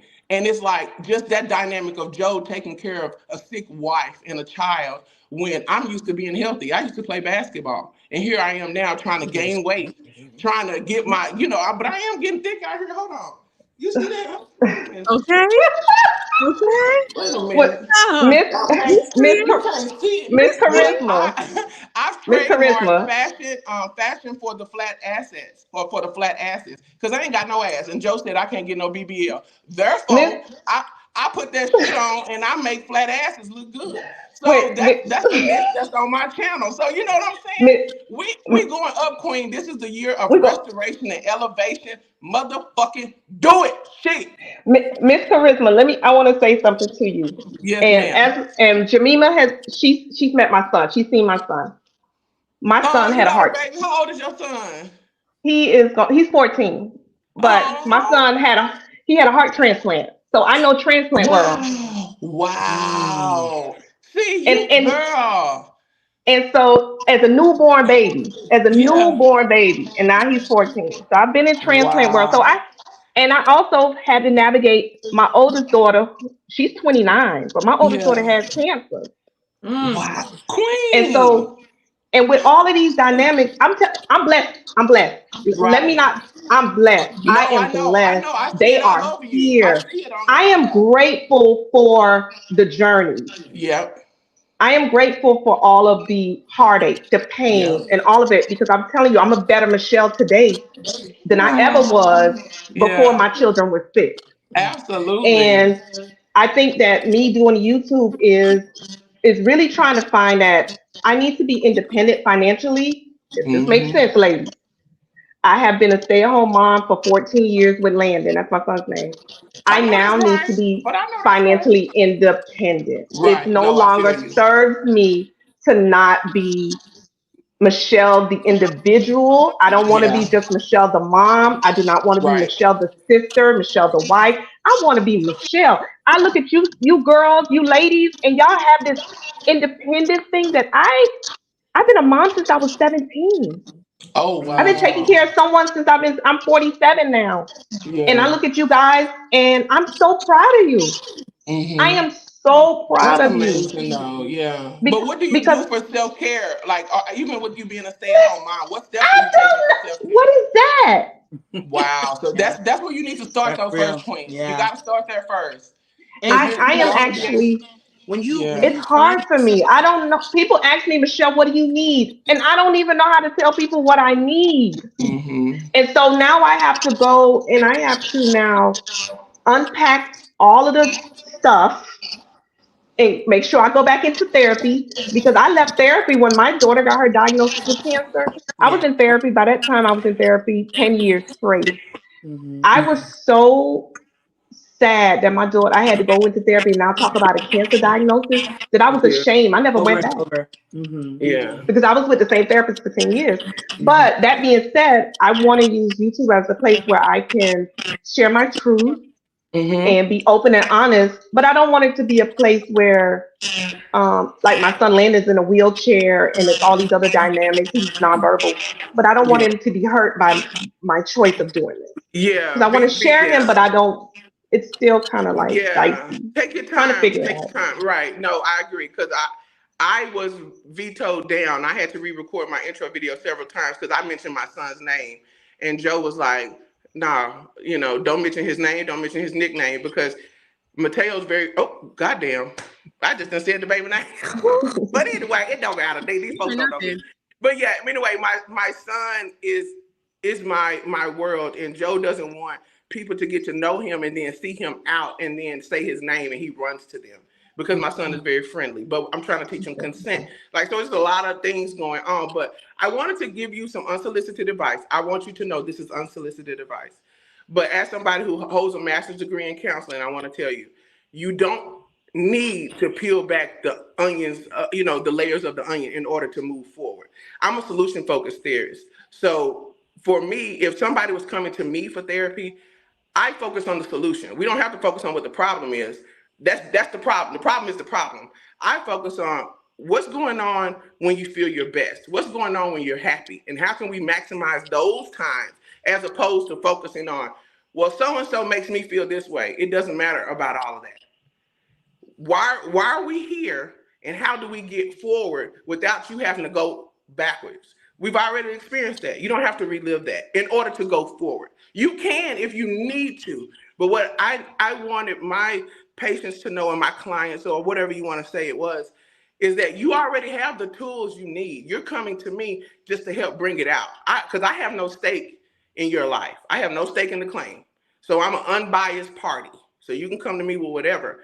But it makes no sense to hash over what happened as opposed to how are we moving forward. What homework needs to happen so that you can progress. But that's solution-focused theorist, which is what I am. So when you go into therapy, you need to find a theorist that more aligns with what your goals are and what, you know what I'm saying, the purpose is. Would you have given Katt Williams that same advice as well? Because he came on there ready with all of the stuff in the back, like I'm mad about all this other stuff. Yes, I would have. Now, I like a good fact checker, because unfortunately, one of my next video that's coming out is called a session is called Get the Gun, which I just did some research, and I'm a cannabis consumer, and I wanted that to be something that I cover, but unfortunately you can't, because I want to get monetized. So I got to find ways to do that. But anyway, I did a session called Get the Gun, where I give my unsolicited, unpopular opinions about current events. I wanted to talk about grown-ass people lying. I did talk about it, but I was smoking at the time, so it ain't coming out. I got to redo it. But I feel offended like Katt does. Don't lie on me, and don't lie to me. We grown. I feel like if you lie, you scared. And I don't understand. Am I going to beat your ass? I don't understand. What is it? Why you lie to me? And I had to cut somebody off on New Year's Eve in New Orleans that I considered my sister. 20 plus years of friendship. She lied to me so much so I looked her dead in her face. I said, "You're insane. You're insane. You just got caught in a bold-faced lie." And do you know, she looked me in my face. She said, "You doing too much. Can't I just figure my stuff out?" And I said, "Now you're deflecting. This what we doing at our big age of 40 plus? Because you're 40 plus, nigga. I mean, I had to call this lady a nigga at Drago's. I didn't try oysters for the first time. You're ruining my whole experience. Cancel the vlog. Cut the scene. Because this nigga just got caught in a lie." So I would have allowed him to let it out, because I hate when people lie. That's a deal breaker for me. And I don't care what your role is in my life. If I find out you lied to me, you'll steal from me. And I got nothing for you. So, do y'all think that the amount of years have passed? You know how some people's truth, because they just probably didn't, their memories weren't completely there, and they were just speaking and didn't think Katt Williams would come and bring the receipts or what have you. Right. It could be some of that might have happened with Ricky. You remember when Ruka said two things can be true at the same time? Like, I really do believe Ricky Smiley thought that he could have a shot at doing the pimp. Ice Cube said that, yes, multiple people read for the part. Katt even said it was 200 and some odd people who interviewed, who auditioned for the pimp role. So it's not unheard of that he could have auditioned for it. Now, he didn't get it. He wasn't the best man for the part, and that's fine.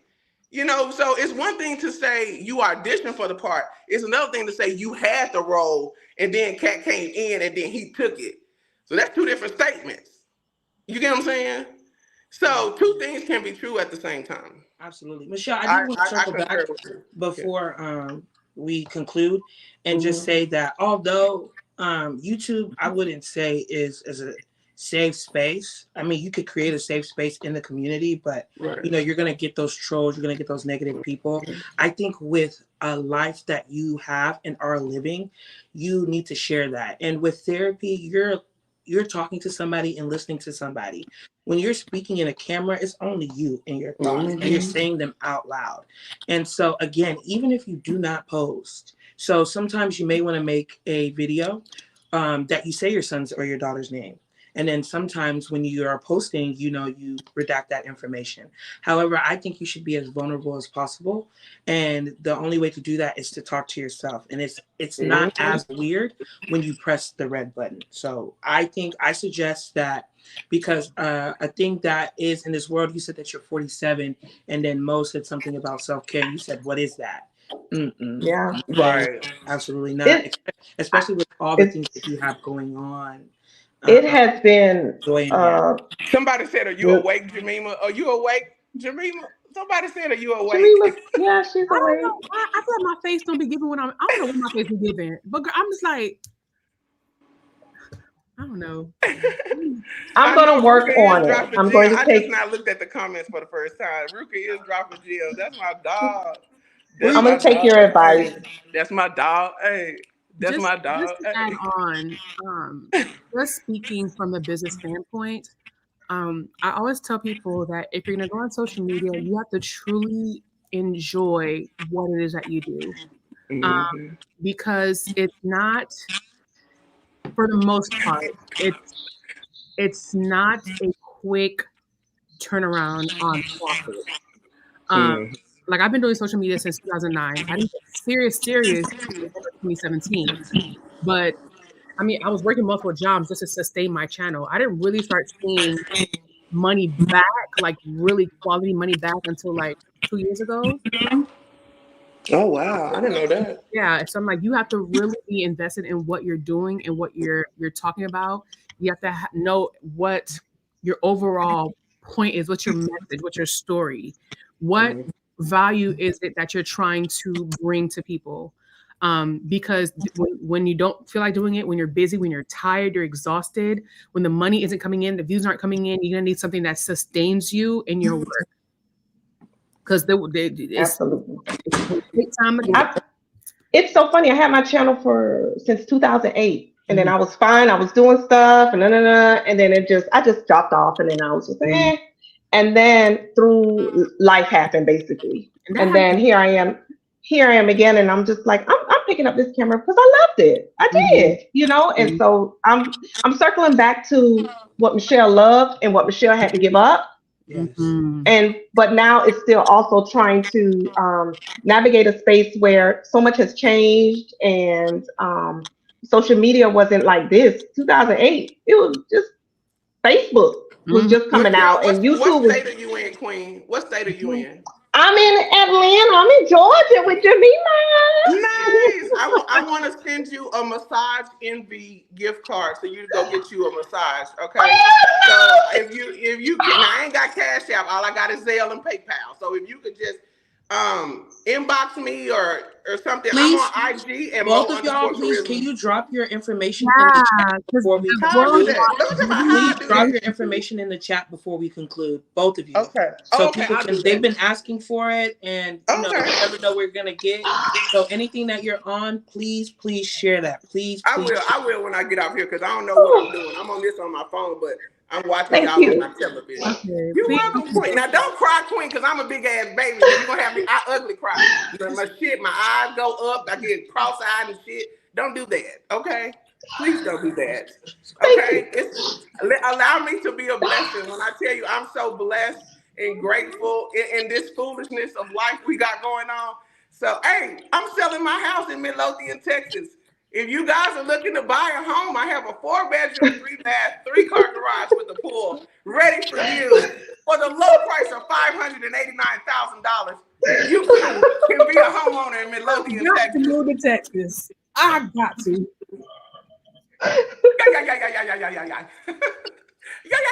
I'll put my information in the chat. Please do not forget. Put that information in the chat. I'm about to get out here, but I'm still watching y'all. But I'm gonna drop everything. I love you, Ruka, my dog. I'm gonna give you some work. You know you my dog. Jemima, it's me and you. Just me and you. Ooh, Jemima. Ooh. Love you guys. Thank you. I'm a Jim. Good night, ladies. I'm a chopper. I'm a Jim. I'm a chopper. All right, y'all. Be blessed. Michelle, I'm going to talk to you later, Queen. All right. Bye. Good night, ladies. Thanks so much for tuning in. Hey,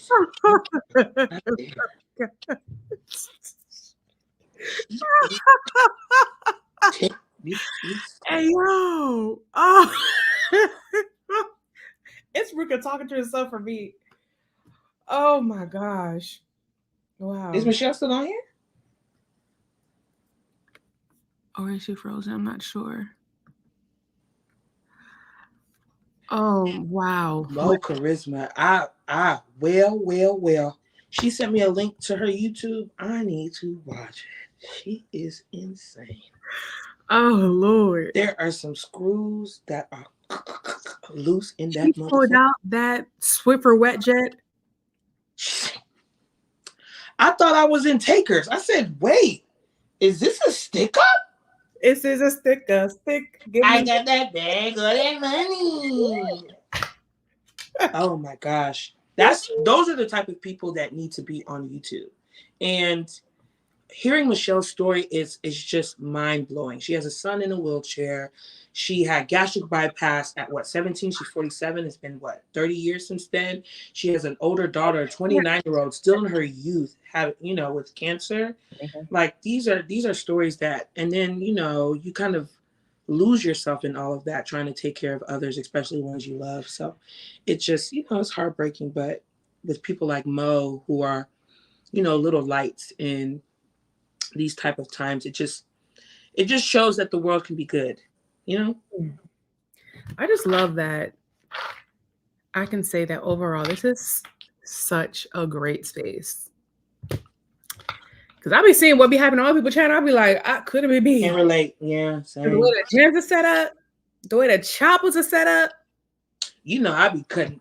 It ain't nothing to cut that bitch out. Snit. I be cutting motherfuckers off. You don't support me, you don't like me, that's a bet. Block. Lord. Y'all, this live has been a time. A time was had. I'm so grateful for you to invite me on here. This was so much fun. Not you welcome, ho. Damn, can I get it out first? You welcome. Please don't let me show my ass on here for real. You already showed us when you got up. And that was another thing that I related with Mo. Okay, make that shit for the flat asses. Cause what? Pancakes still get ate. Okay. Pancakes still get ate. Up. Swallowed up. Swallowed. Pancakes still get ate. They get swallowed. Period. No, but seriously though, I really appreciate you for coming on here. I know you're rushing out the work and somehow still throwing a face. I was rushing my life away, but that's neither here nor there. I had to come. Man, I really appreciate the effort. I'm a Sag. They asked your son. I said a Sag. I'm a star. Sheriff badge. I know it's late over there. It's 11:37, 11:40. Yeah, I'm about to. Oh, let me plug my channel. Okay, so anyway, if a gym, sorry, not to cut you off. If a gym wants to be a chopper and you want to join Chopper Squad, Chop Squad. I need a goddamn theme song. Hit me up on Chopped and Rooks, CHOPPED as in Delta, ampersand, the and sign, ROO. You know you just X. In the chat. Oh, that too. I want to find everyone's information so that I can literally put it. I need Slay on a Budget. I be seeing her comments often. Michelle's channel, Mo Charisma. I need to subscribe. Because I need this to be linked for the worlds. Let me link I need a theme song for real. You want everything that I got. Like, damn. I'm screaming. Any last words? Why it sound like I got you on? Huh? Yeah.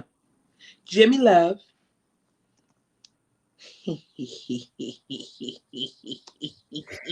Lord. Okay. Yeah, it's my bedtime, so we gonna go ahead and You gonna FaceTime me after this real quick? You want to see me? Shut the. Yeah. Just FaceTime me after this, please. Oh, you did say you want to show me your ass. Jimmy, conclude your live. Conclude forever. Per. And I'm gonna hit you up real quick because I need to eat. I'm hungry. All right. Did they put the information in the chat? Oh, ladies. Did anyone see Michelle and Mo Charisma? I didn't see I didn't see it. I think somebody found Mo Charisma. Yeah, they found Mo already. Mo's channel is also linked on one of my blogs too. Okay, so it's Michelle that we need to find. Yeah. Yeah, her name's really. Is she still on here? She says she's had her channel for a long time. Yeah. But yeah, I met her at the mall actually. Shut up. Recently? Akira, maybe a couple months ago. Mm-hmm. But yeah, that's why I was like, ooh, and I saw her pop up.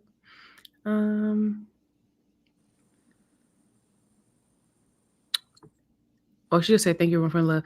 That's okay. Oh no, I didn't see anything from Michelle. Okay, well if I find it, I will link it in the community tab. Oh, loving Shelly Ann. Period. Where you see that at? I'm looking for it too. I had to scroll. I was scrolling my life away. I'm looking for it too. Hey, if you can, Mo Charisma and Michelle, my latest community post, can you put your information under there? I would really like to share your information. Oh, and Slay on the Budget. I don't think she's here anymore. Cara. That's her name, right? Cara, yeah. Okay.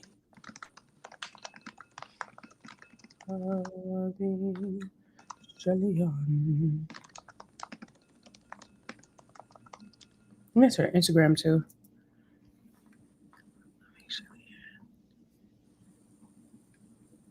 Loving Shelly Ann. Okay, bet. Damn, I haven't seen a name like that in a while. That's a Caribbean name. Shelly Ann, Carrie Ann. Boyaka.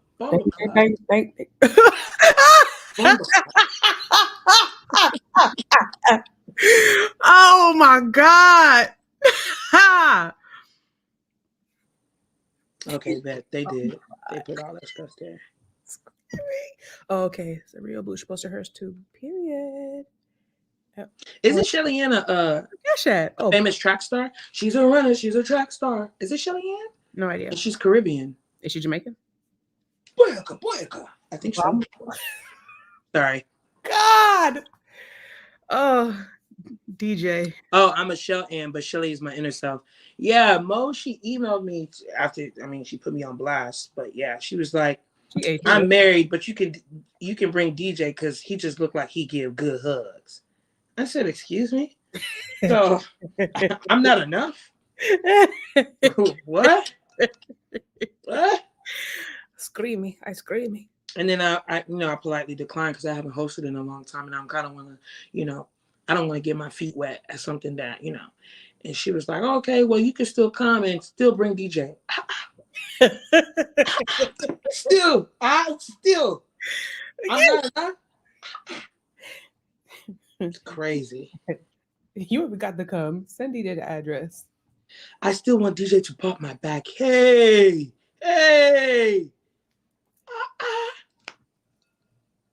Look at you. You're done. Jimmy, you're done. Hold out that.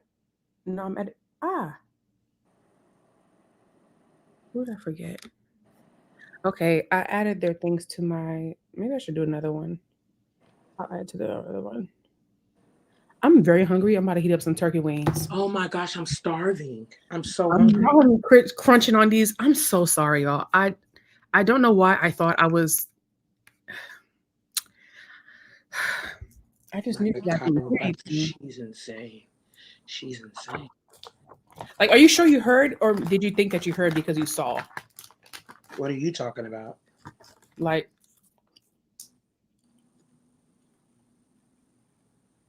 see, they couldn't hear the crunch. Period. Man, shut your crunching popcorn ass up. Oh, Jemima, you love popcorn. No, I don't. I just use a healthier alternative. And yet, your healthier alternative, you be crunching on that motherfucker often. I'm sorry. How do you want me to, yeah, because otherwise I'd be crunching on. Finish eating. Finish eating your food, please. What's up? What's up? Finish eating your food. You don't all just have access to amala and chicken suya. Man, I just had some amala today. Yeah, whatever. Nobody cares. And that hoe was busting. Nobody cares. Whoa. Nobody cares. Whoa. Whoa. Whoa. Sleep. And on that note, I want you to never do that again. You just offended Shelly Ann. Whoa. Are you a hater? You don't know Bad Boys by Shine, my Belizean king? Not the way you sang it. Jemima, in the live. All right. Ladies and gentlemen, thank you so much for tuning. Oh, somebody had a goosey. Yummy. And Eba, I know that's right, girl. Kyrie, Eba is a little bit too grainy for me, but yeah. Man, when was the last time I'm not. There's somebody asking for a plug in this live, Jemima. All right. Thank y'all for tuning in. Thanks. I was in it. God. That's crazy. Bye.